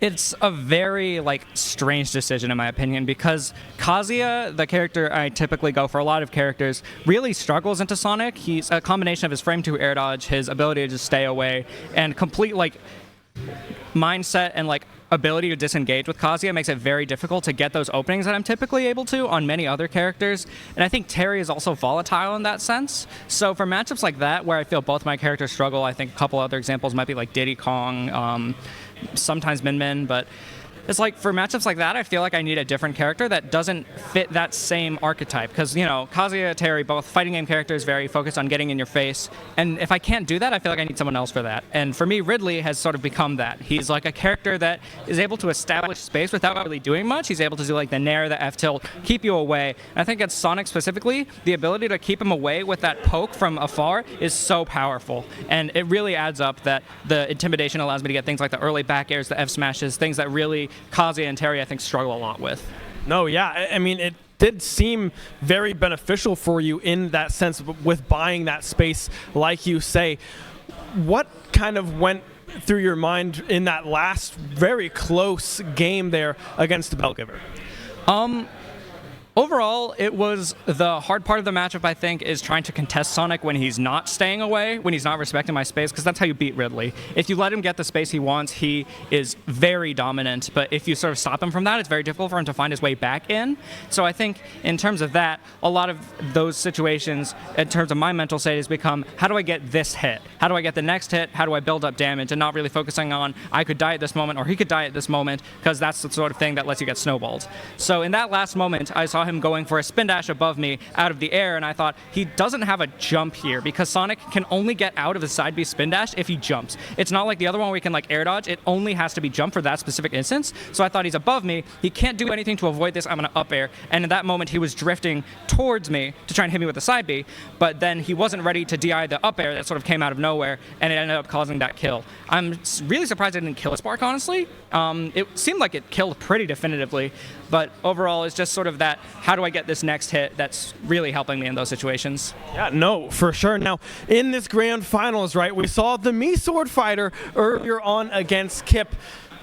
Is this going to be a best of the best kind of matchup coming here in this grand finals? I think I got my keys jangled in the Mii Sword Fighter matchup, I'm going to be honest.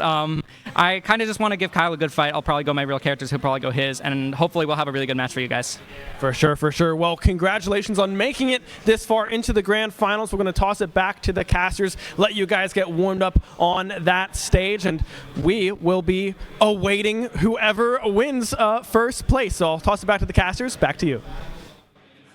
Well, that was a cool little analysis there out of Willie, a nice little peer into the mind of one of the greats in this region and sort of understand what it is that he's looking for, what type of things he's thinking under any given circumstance. That's cool to hear, but he was not surprised by that up air killing like we were. Yeah, I mean, it's a strong up air. I think I was more so shocked that he went for it than it KOing. Like, yeah.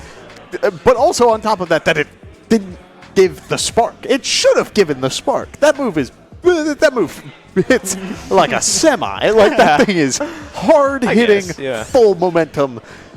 I wasn't ready.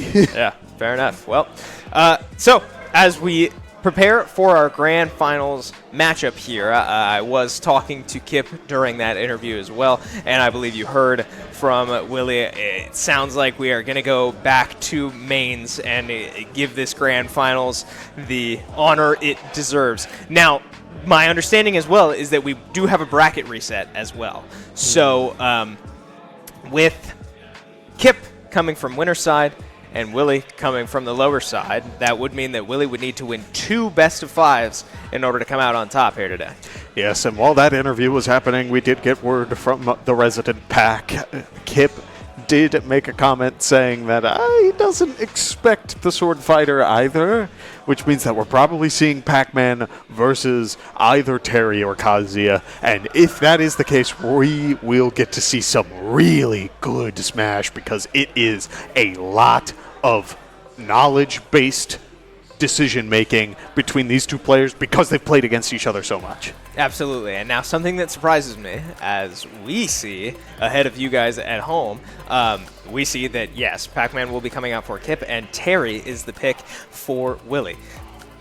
We saw Pac-Man has this interaction where he's able to fall out of combos like, or specifically Terry combos, like no other character can.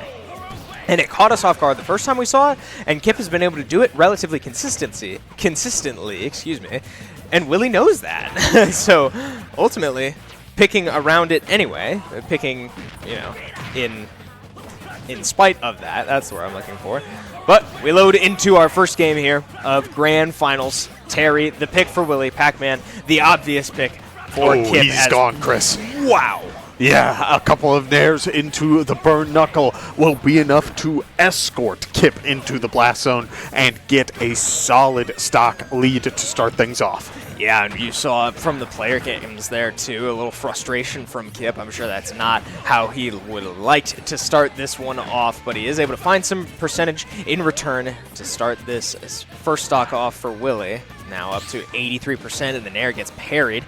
And the trampoline's still there, able to block a power wave there. That was kind of quirky, but now Willie up over that special number, 3 digits, and that means 2 extra moves from Willie's kit are online. Yeah, Power Geyser and Buster Wolf are here to play as we see the jab, but he goes for the Geyser to call out the trampoline instead of going for the Buster Wolf, and that's the level of adaptation that is needed at this point, Chris. It is all decision-making off of what these two do on a regular basis. Yeah, another stock taken there from Willie as he goes for the Buster Wolf, ends up right on the trampoline and up to the tippy-top platform. So ultimately, while Kip is able to fall out of it, it's not super punishable either, as Willie lands in a safe space. He goes to the trampoline there and goes for a burn knuckle. Bell comes out, first one we've seen so far. Kip looking to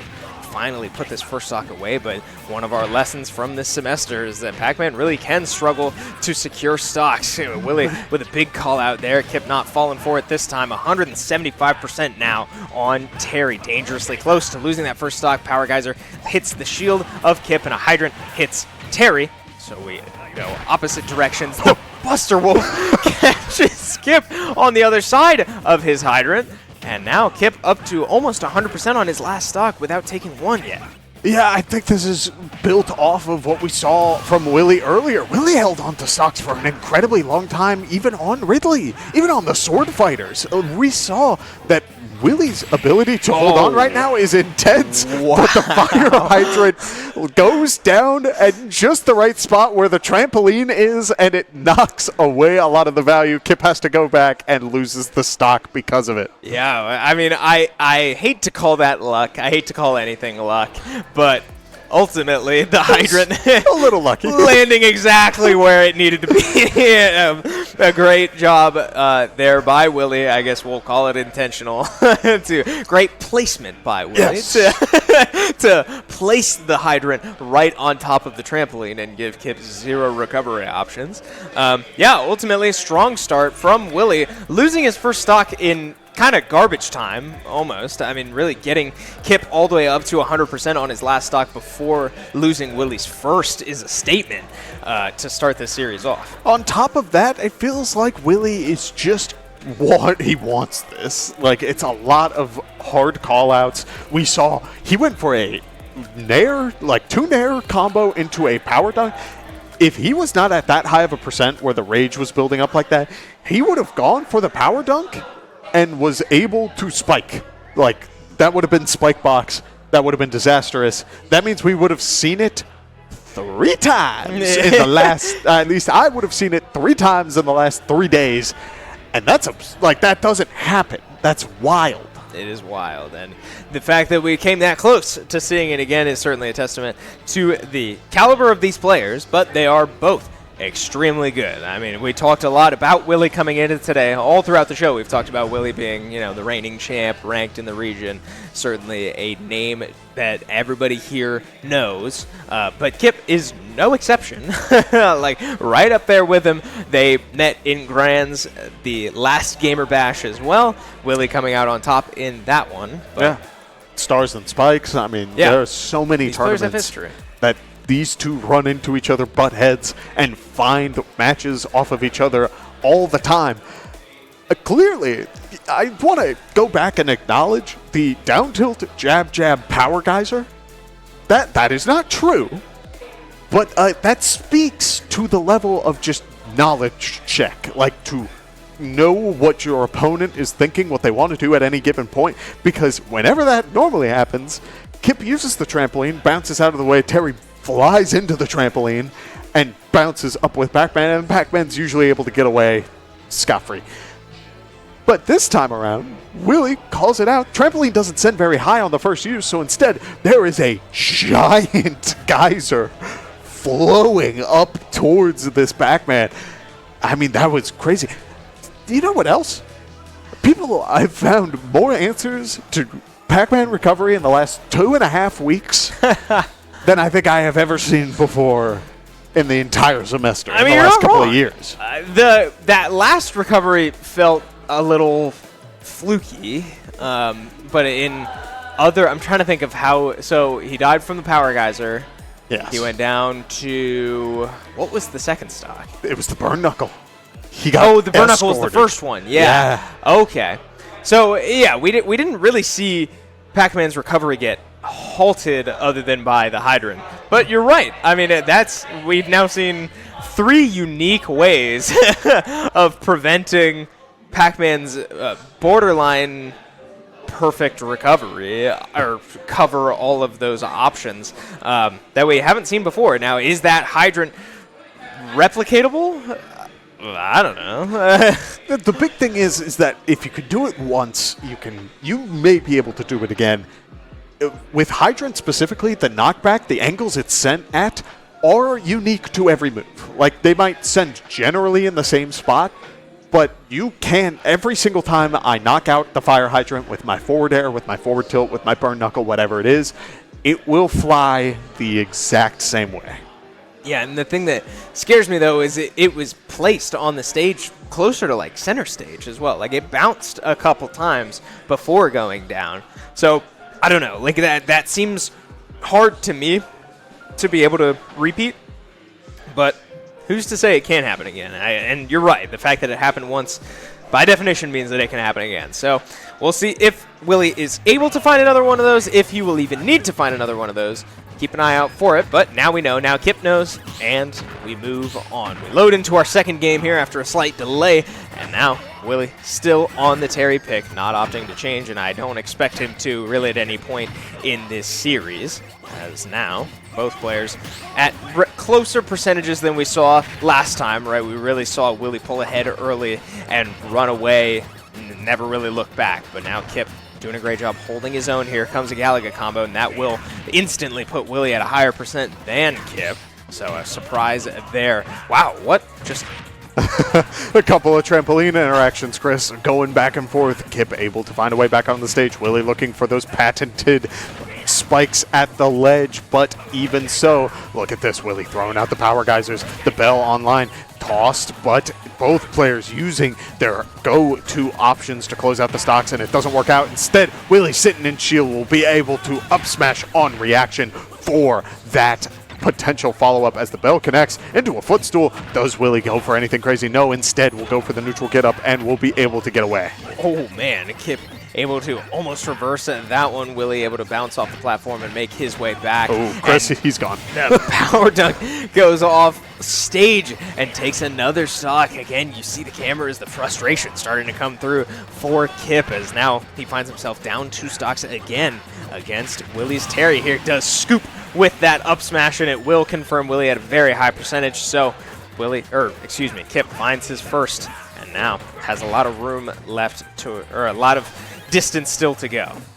Yeah, so we do see a couple more setups there. Willie going for the forward smash onto the hydrant, which will set it up for a Galaga setup.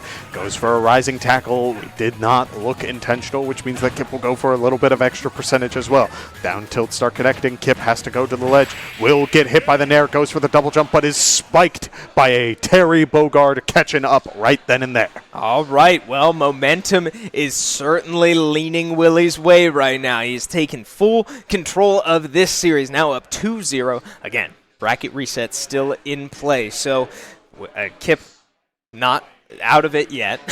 Far from it still. A lot of Smash to be played, but would certainly take a massive change from this point. I mean, it's certainly looking extremely Willie favored. All of these games, all of these interactions, Kip really has been struggling to establish this projectile, these fruits that we're so used to seeing. Right. It feels like Willie has been finding great ways to get around the fire hydrant because Kip hasn't been able to get it down in the ways that Kip normally prefers. As we get situations like this, the hydrant's already gone and Kip is sitting at 66. The game plan was supposed to start, but even so, it feels like Willie has good ways to just deal with these sorts of situations. Yeah, now Kip does go up to the platform. He won't go down to that rising tackle. The hydrant is down and gets hit into Willie's direction. So Galaga comes out. It won't find the combos that we are used to, but a little bit of damage is still worth getting as the power dunk goes wide, and it will catch a forward smash. Pac-Man's forward smash not enough to threaten too much this early, but Go Meter now online for Terry. The hydrant goes flying, and that means Kip gets his grab. He will get Terry off stage, and the bell is grabbed by Willie, and it means he finds a stun into an up smash. So Kip losing his first stock here again, and the Go Meter still online can be real scary. Yeah, and I think Kip was caught off guard there, not expecting the Buster Wolf setup, but will still look for a couple of options. There's that bell on the recovery, which means that Kip will be able to even out the stock count.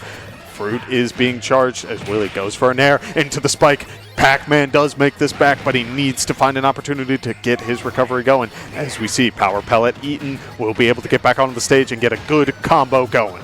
Yeah, Galaga comes out, but it will not connect, so he can't extend that combo into much more, but he's able to freestyle it into a bit more damage on his own. So another fruit comes out, grab, it goes wide. Willie gets punished for it and back aired off stage. The power dunk does land. Kip not expecting that one. Gets launched across the stage. Now forced to charge his fruit. No hydrant in play, but another grab will connect. The bell comes out, and they clank at the ledge. Willie able to make it back to that ledge. Forced to drift away from the bell. The forward smash can't land. Power Geyser comes out, and it is shielded. So Kip now on top for the first time in this series. I think Willie was looking for a jump call out on that Power Geyser, but this time around, we'll be able to find the jump on the Power Dunk, which means both players sitting at 0 on a potential bracket reset as the Galaga combo doesn't connect how it normally does, which means that both players will find an opportunity to reset it back to neutral.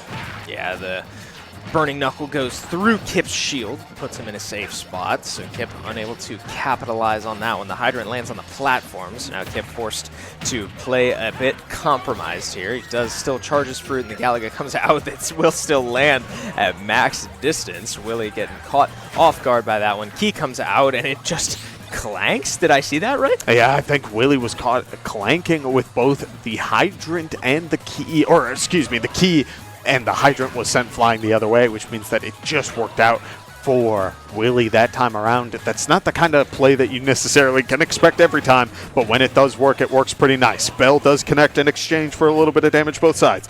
Willie, run-up shield does find a lot of value against Pac-Man, but for now, it won't be enough as Kip has been doing a really good job of calling out these shields as both players are sitting at a high percent, going to dance around the hydrant. Bell is thrown, so Kip will need to find another one to charge as another Buster Wolf is charged, but it will not connect as Kip walks away and prevents the bracket reset. All right, live to fight another day. Kip does continue this one. Like you said, avoid the bracket reset, and that's all you can hope for now, as it will still take 2 more consecutively for Kip to put this away here and now, but Willie still in a great spot to try to force a bracket reset with 1 game going his way.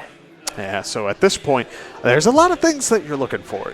We've seen the little intricacies of the hydrant setups and how Willie has been very deliberately trying to remove it, get it out of the way. Kip has been sending it flying with forward airs and up airs and trying to send it back because it doesn't seem like Willie has a good option to one-hit the hydrant. A lot of characters don't.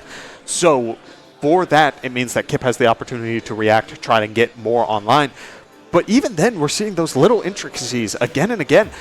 The key clank into the hydrant, that was like, understand, that could have been stock ending if that thing connected because Terry would have been sent super far off stage. And while Terry has like a decent recovery, A lot of it is horizontal, not so much vertical.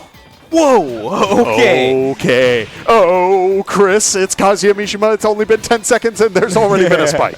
Now, this is not the Bowser that we saw last time, so Kip can absolutely make it back from that spot on the map. He does get electric, and Willie goes for the up smash, but it will not confirm from that platform. So Kip still, again, living to fight another day, and that's all you can hope for.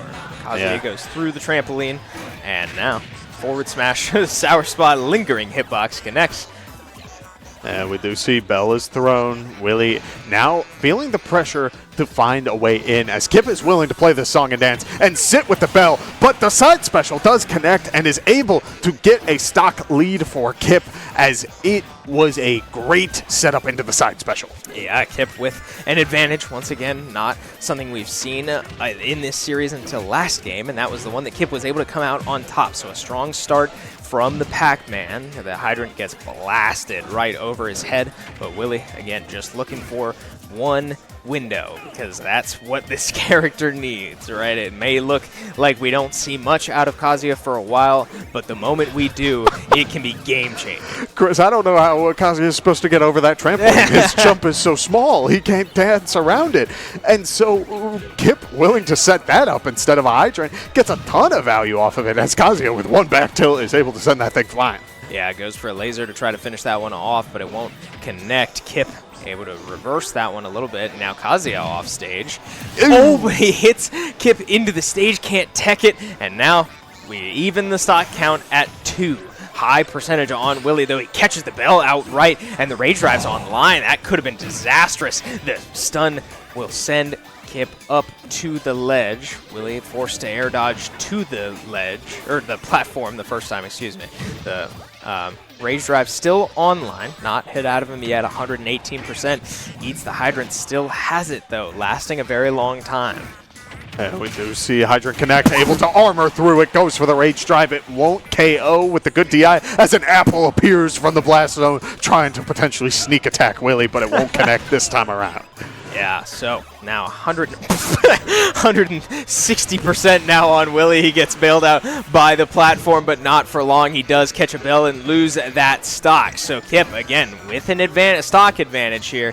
Not something we see very often. Willie taking a while to punish that missed grab.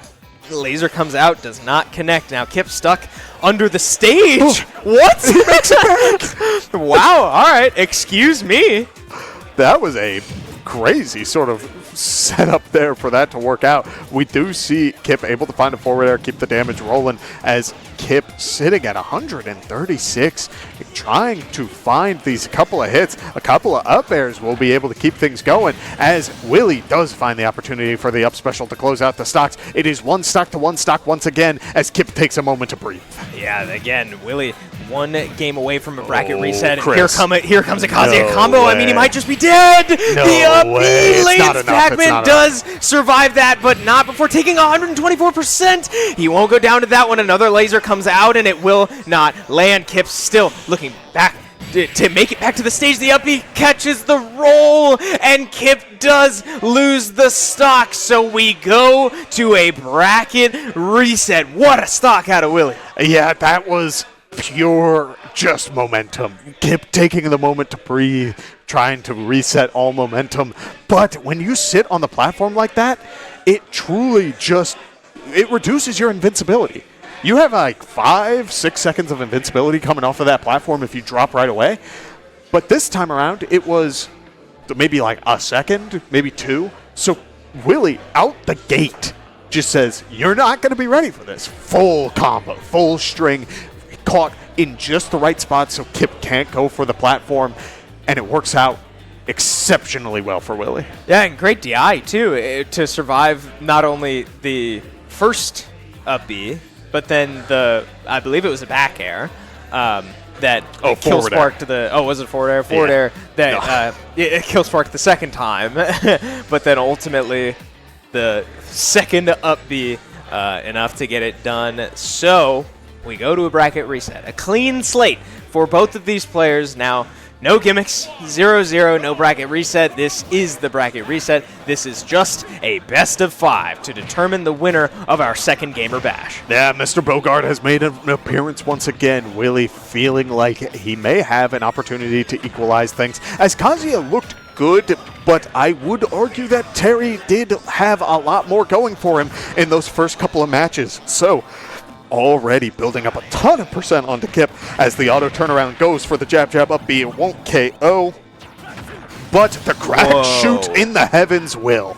Yeah, very, very interesting, unique call out of Willie to go for that crack shoot up high, and it will confirm off the top. Here comes a good combo out of Willie, or out of Kip, excuse me. He goes for the rising tackle off stage, and we heard the reaction from Willie. I don't know if that was a misinput or what. He wanted the platform. He wanted to be escorted back. I didn't see. I didn't think of that. So Willie trying to get creative, ultimately doesn't fall his way, and he loses a stock for it. So now a lot closer game than it was just a second ago, but Kill Spark on the power dunk will send Kip very close to the blast zone, but not losing the stock yet. And we do see a Hydrant is dropped. Kip able to get to the other side. Parries the crack shoot. Will be able to throw out the Galaga, but is hit by the Hydrant in the process. And now we will see a potential double jump to get past the Willie setup. A couple of good hits, trying to send Kip back off stage, but look at how Willie is not going off. Not trying to contest the recovery necessarily, but just keep Kip on his toes for the ledge setup. As the grab goes, the power dunk will connect, and Willie is sitting at 92, dancing around that go percent. Yeah, Kip caught facing the wrong direction after that one. He clanks off the bell, so Willie still holding on to this stock. Go meter online, 117% on this Terry, and still stringing combos together, looking pretty good. Spike will not catch the jump. Again, clanking with the fruit. The apple, not enough to finish the job. He hits the shield, finds a grab, gets Kip off stage, and Willie goes off stage as well.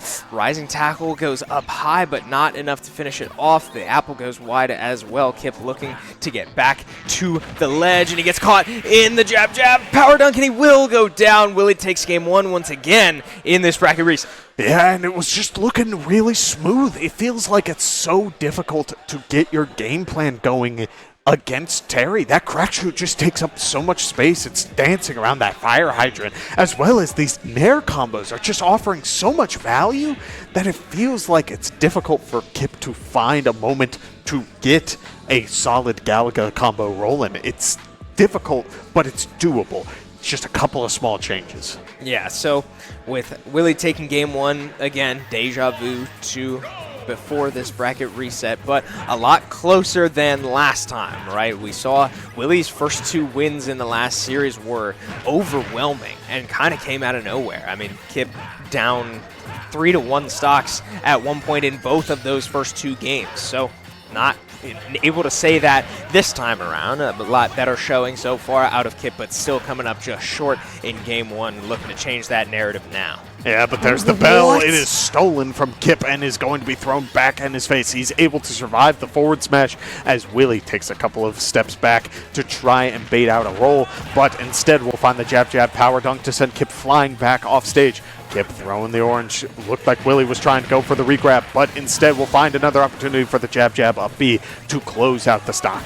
Yeah, with Kip taking a breath with every stock lost, taking a little reset off the platform, and the bell into forward smash from center stage just outright takes the stock and ties the game. 2 stocks 0-0, but jab power dunk still connects, and the spike also connects. Again, Pac-Man with an incredible recovery will never go down to that unless it's all the way to the blast zone. As they continue to trade blows, Galaga comes out, and it does catch the Terry sleeping, so good percentage there to bring it back to even once again.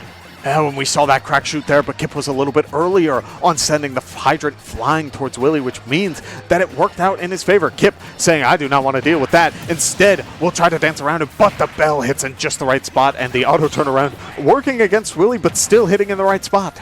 Yeah, the bell stuns the hydrant, and again, the death into stun into forward smash combo reigning true for Kip as bell gets grabbed, and it will stun in return. So Kip, again, responding quickly and evening the game out. Look at this song and dance, Chris. We see it again. Crack shoot getting around the fire hydrant as the combo game is started. Couple of good hits. Forward air into the down air will get a little bit more. And the nair potentially as a setup, it won't be enough this time around, as nair into the burn knuckle will get a solid amount of build-up onto Kip. Yeah, Hydrant helping out with that one a little bit, sending Kip a little farther off stage with a little push onto Terry. The forward smash comes out and goes wide, so now percentages starting to even out once again after a great start to this stock from Kip. The shield onto the Power Geyser. He SDIs out of the Power Dunk combo, so we return back to the stage, but close calls both directions, and neither player willing to go down just yet.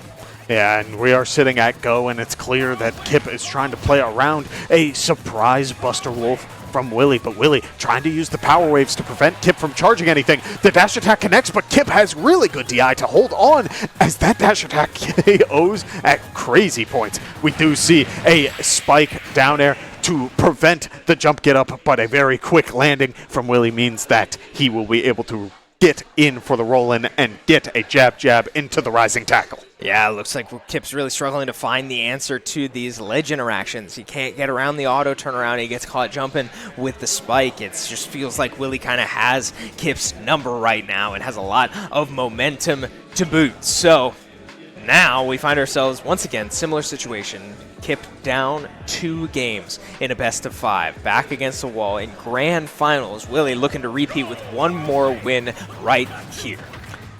So as we go out the gate, already Kip is playing much more aggressive. Got the Galaga going and is immediately contesting Willie, making sure that Willie, if he's going to go for these options, he needs to respect the space that Pac-Man can control. It feels like Willie has been playing hyper aggressive and could have been stuffed out on occasion, but instead is now starting to feel that pressure as Kip is making sure that Willie understands the game plan. Yeah, Go Meter on line. Again, Kip finding good momentum to start this one off, able to bail out of a tight situation there with his trampoline. 135% now on to Willie, sending him flying from hydrants in the key lands, but not enough to find the stock just yet. The bell comes out and it clanks off the power dunk. Kip able to get out of that combo though, so no major punish just yet. Another jab combo, the burning knuckle will send Kip flying, but again, not enough to secure a stock. So both of these players now climbing the percent ladder, but a dash attack at the ledge. Again, Kip just struggling to get back onto the stage around these interactions. And we do see one quick forward air into the rising tackle will send Willie into a bad spot. The back air does connect to get a little bit of game plan going, but in exchange, the water assisting Willie in getting a solid amount of percent built up onto Kip. 85 in total as Kip has to stay off stage to charge the initial fruit to get his game plan online. 10%. All that Kip has to show in this second stock. He does fall out of the rising tackle, but instantly gets parried, and just like that, the small window of opportunity evaporates. A missed grab out of Willie, and another combo that Kip falls out of. Again, continuing these efforts, and the hydrant goes towards Kip. Now 135%, dangerously close to losing this stock. Dash attack lands, and it does KO off the top. Again, momentum barreling in Willie's favor right now. With that, we do see a potential last stock situation for Kip. It is going to be on Kip to take 2 stocks if he wants the series to stay alive. And Willie is sitting at a crisp 105. Go Meter online could be enough to close things out, but for now, the bell connects, and we do see Kip use it for repositioning. Gets a solid back air to get Willie off stage, goes for the hydrant onto the ledge, uses the orange and the water to keep the pressure rolling as the trampoline goes for a combo into the spot dodge move for the power geyser to combo off of it. Yeah, Kip getting caught in his shield. Willie waiting patiently, finds a grab, gets Kip off stage. Go Meter still online, power geysers on the table. Up smash goes wide, dash attack does connect. Not enough to finish all this off, though. 100% now on to Kip, just looking to take his one here and bring this to a 1-stock game. Grab will not land. Second grab does, and the back throw confirms. So One stock game, like we said, but Willie with a measurable advantage so far and one stock away from winning grand finals. Yeah, eyes on the dash attacks, Chris. We're seeing up smashes fly as well as Willie goes for the down throw. It won't combo into anything, but he's looking for those auto reset power dunks, trying to get Kip to commit to something, but instead Kip playing it slow, playing it back, willing to find an opportunity off of something that he knows he can punish rather than committing to something risky at this point. Yeah, able to make it back. The up smash not landing. So Willie makes his way through that hydrant, and Kip gets to string a combo together. Galaga comes out, has the regrab. Big percentage value here for Kip. Absolutely still in this one as Willie free falls back to the stage into the waiting arms of Kip, but not able to string another combo together. So the stun confirms and the hydrant pushes him away. So Willie, again, living to see another day. A charged up smash, and Kip not out of this one yet. That was an incredible reversal, Chris. Kip had all the momentum built against him and found the moment to sit back, relax, was very deliberate about not going for any crazy punishes, but going for the punishes that he knew would work. Instead of trying to 50-50 a potential setup, it just worked, and I think that's what it is you could play Smash Bros to the 50-50s, but Willie has been working so hard and finding those opportunities to just keep the pressure going on these spot dodge attacks, on these up tilts. The power geyser setups off of one good interaction. But Kip found it. Kip found a moment to breathe, and it's keeping the series alive. Yeah, while the momentum has been swelling in favor of Willie, it feels like in the blink of an eye, all it took was one little opportunity, and Kip finds a response. So can he turn this into what would need to be a reverse sweep? 3 wins in a row, and he finds his first. A big moment for Kip, a big opportunity, but just that, an opportunity. Job is not done, and Kip will have to finish it in these next 2 games. And here we return to a similar situation to what we saw before, where Willie goes into a series and has a little bit of difficulty with the Terry, which means that he feels comfortable swapping up the Kazuya, trying to get the game plan online and keep the pressure going. Kazuya going for the side special, trying to get that stun, but instead will find a trampoline as both players are sitting at about 60 or so %. Yeah, the laser hits the hydrant, gives Kip enough room to charge up his fruit. The bell goes wide, and a laser comes out to try to secure that stock. Kip forced to recover, can't get the fruit he wants. Willie gets his grab, and we get a cinematic angle of that one as Kip sent off stage once again, but not for long. Grab connects, back throw not enough. Rage drive online, a little forward air to nudge him farther off stage. Bell comes out, and the up B catches Kip above him. First stock in Willie's hands.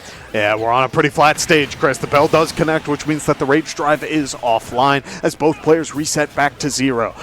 It is going to be on Kip to find these couple of hits. We see the forward airs connect, the Galaga is thrown. Willie sitting in shield, not wanting to deal with any sort of Galaga shenanigans. Instead, will eat a couple more forward airs, trying to jump around the hydrant and send it flying back towards Kip. Fruit being charged, getting the game plan online a little bit, but look at how Kip is willing to play this. He sits on the platform trying to get Willie to either stay on the main stage and let him charge or potentially keep him away. Yes, 70% now on to Willie's Kazuya, and he gets back thrown off the stage once again. Another forward smash coming out would have landed Willie's recovery going a little too high and catching him above the ledge there. Another shielded electric will keep Willie safe. the shield poking there, but not through the shield, as now Willie in a tight situation there for a couple seconds, but able to get out of it relatively unscathed. Yeah, we do see Rage Drive online. Kip sitting high, throwing out the fire hydrant, using the fruit to potentially zone him out. Not looking for anything too crazy. Instead is looking to take advantage of Willie, looking for this Rage Drive. But Willie able to find the orange, will send Kip off stage. Able to find the back air, will be able to use the trampoline to get back onto the stage as both players are sitting at a very high %. Yeah, Willie looking for the up B there to try to catch the stock the same way he got the first one. Even percentages here at 122. Kip forced to use his trampoline to get back to the ledge. The auto turnaround, not enough to get Willie to catch the get up like he has been on the Terry. Rage Drive still online, and I think you can tell that Willie would like to hold on to it and try to take the stock a different way, just like that, for example. So now Rage Drive still online, and that's 40% waiting in Willie's toolbox if he's able to land it. Yeah, but he's sitting back right now. Is looking for an opportunity to take advantage of Kip on the ground. He's sitting at 147. I could have sworn the Rage Drive goes down at 145, but even so, he's holding on to it for just a little bit longer. The apple connects, and there goes the Rage Drive. Yeah, Kip dodges a bullet with that one. Now 170% on this Kazuya. Very heavy character, hard to take care of, right? It can be hard to finish stocks on this character. The grab goes wide, and this could be bad for Kip. Able to air dodge out of that one. The up smash will not come out or will not connect for Willie. So Kip, again, living to see another day, but Willie once again one stock away from a grand finals victory here. Yeah, the apple is reflected. A ton of damage on it, but instead we'll get the jump call out. 177 rage will be enough knockback to close it out as the series completes. Willie walks away the victor.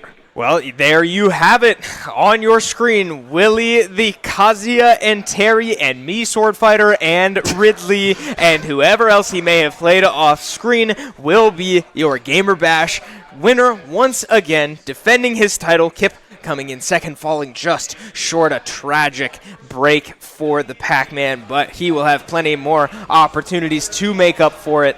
But congratulations to Willie on another tournament win. Yeah, it's easy to tell that a lot of those interactions in that matchup can feel extremely frustrating. Kip's Fire Hydrant offers so much safety in a majority of matchups, so to have an opponent who is very deliberate about dancing around the setups and just keeping the foot on the gas, I imagine it just is so incredibly rough to get around. But even so, you better believe that those players are talking right now and just kind of walking through it. Yeah, I mean, you can see it behind us. These two guys, at the end of the day, are teammates. We know that to be true here at SU. They have done incredible things when on the same side of the line, but when pitted against each other, Willie now coming out on top 2 times in a row. So congratulations to him. I imagine we will hear from them soon, but also shout out, as you just saw behind us, Belt.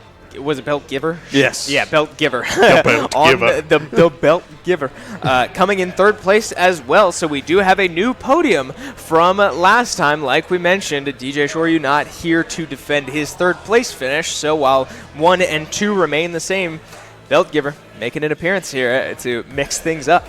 Yeah, switch from the Ryu to the Sonic. A pretty healthy switch, if I'm being honest. It's the kind of character that you expect to see on the podium. And frankly, the Belt Giver had a really good performance all around. Had a lot of great opportunities to show his knowledge. So with all that being said, I'm very happy with the performance we have seen from all of these players. Shout out to Kip and Willie for putting up with our Me Sword Fighter shenanigans. But even so, that last series was all that I could have asked for and more. Yeah, Willie fighting all the way through a bracket reset as well, having to go the full distance, win as many games as possible, and still come out on top in the long run. So shows the adversity of these players. While there were 9 players in the pool at large, ultimately these nights can go long. And it can be a lot of smashes, especially when you get a bracket reset in grand finals. But Willie still not letting it phase him and coming out on top, staying true to form, defending his title, and looking good the whole time. Yeah, a beautiful performance all around. I believe we will have a bit of an award ceremony between the players, or potentially an interview between all 3.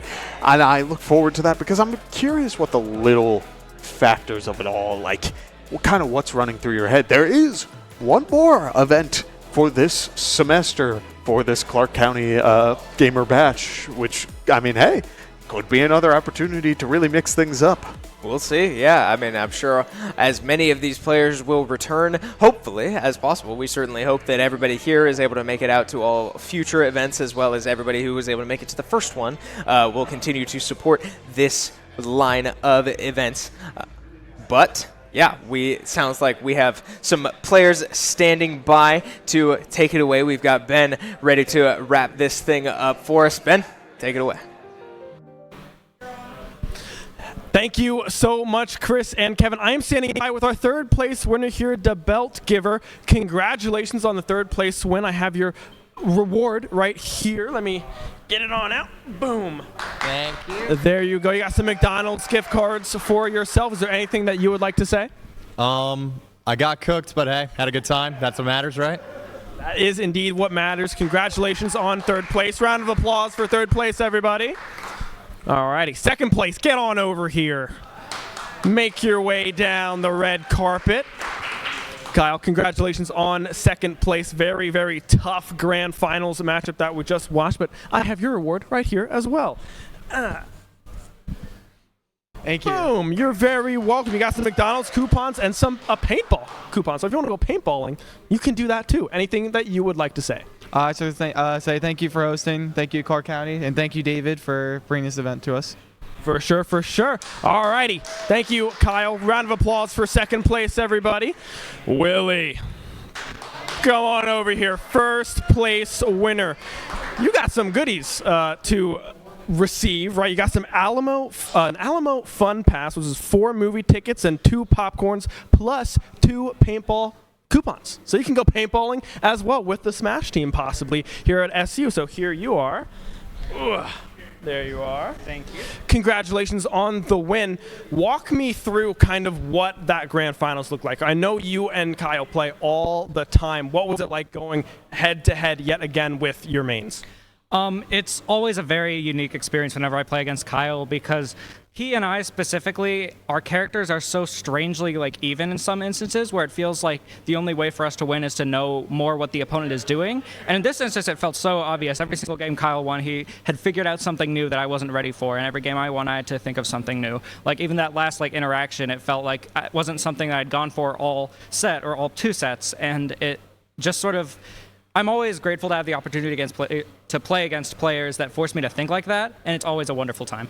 Yeah, I mean, we saw both of your mains here today, right? We saw Terry to start on the first. I believe in that bracket reset was pretty much all Terry, and then you swapped over to that Kazuya halfway through that final set. What was the decision-making process behind that switch?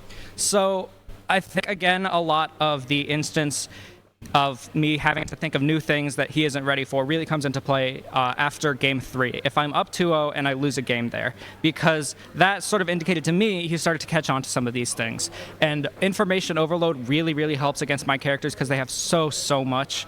And if I'm able to potentially throw off what he's downloading about my Terry, the habits that I'm not catching on to yet, if I can go Kazuya for a game, force him to think about a completely new set of options, especially with Kazuya, because if you don't, then you just die. But forcing someone to think about that entirely new set of problems also gives me the option to, if he wins again, he thinks I've managed to get across both of these, then I go back to Terry, reset the same situation again, except this time I know a little bit more. No, for sure. Well, hey, congratulations on the victory here tonight. Round of applause for first place for the Gamer Bash. Congratulations on the win.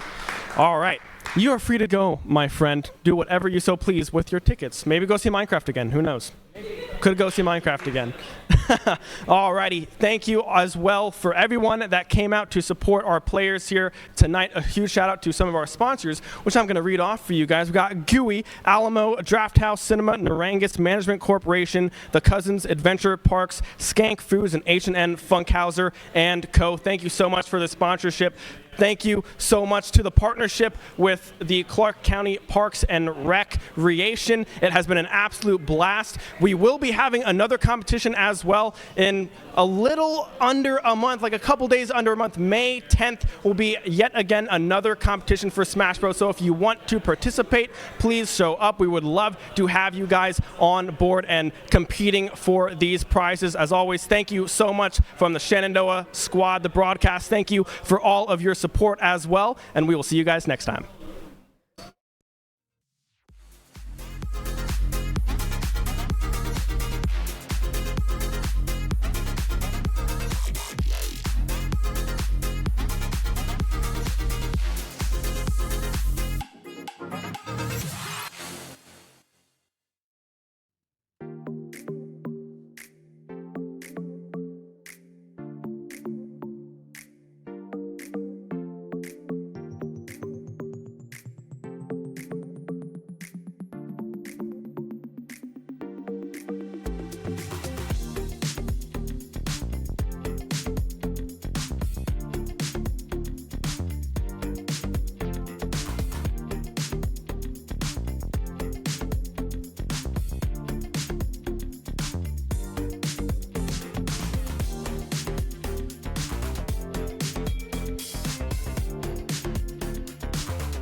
like a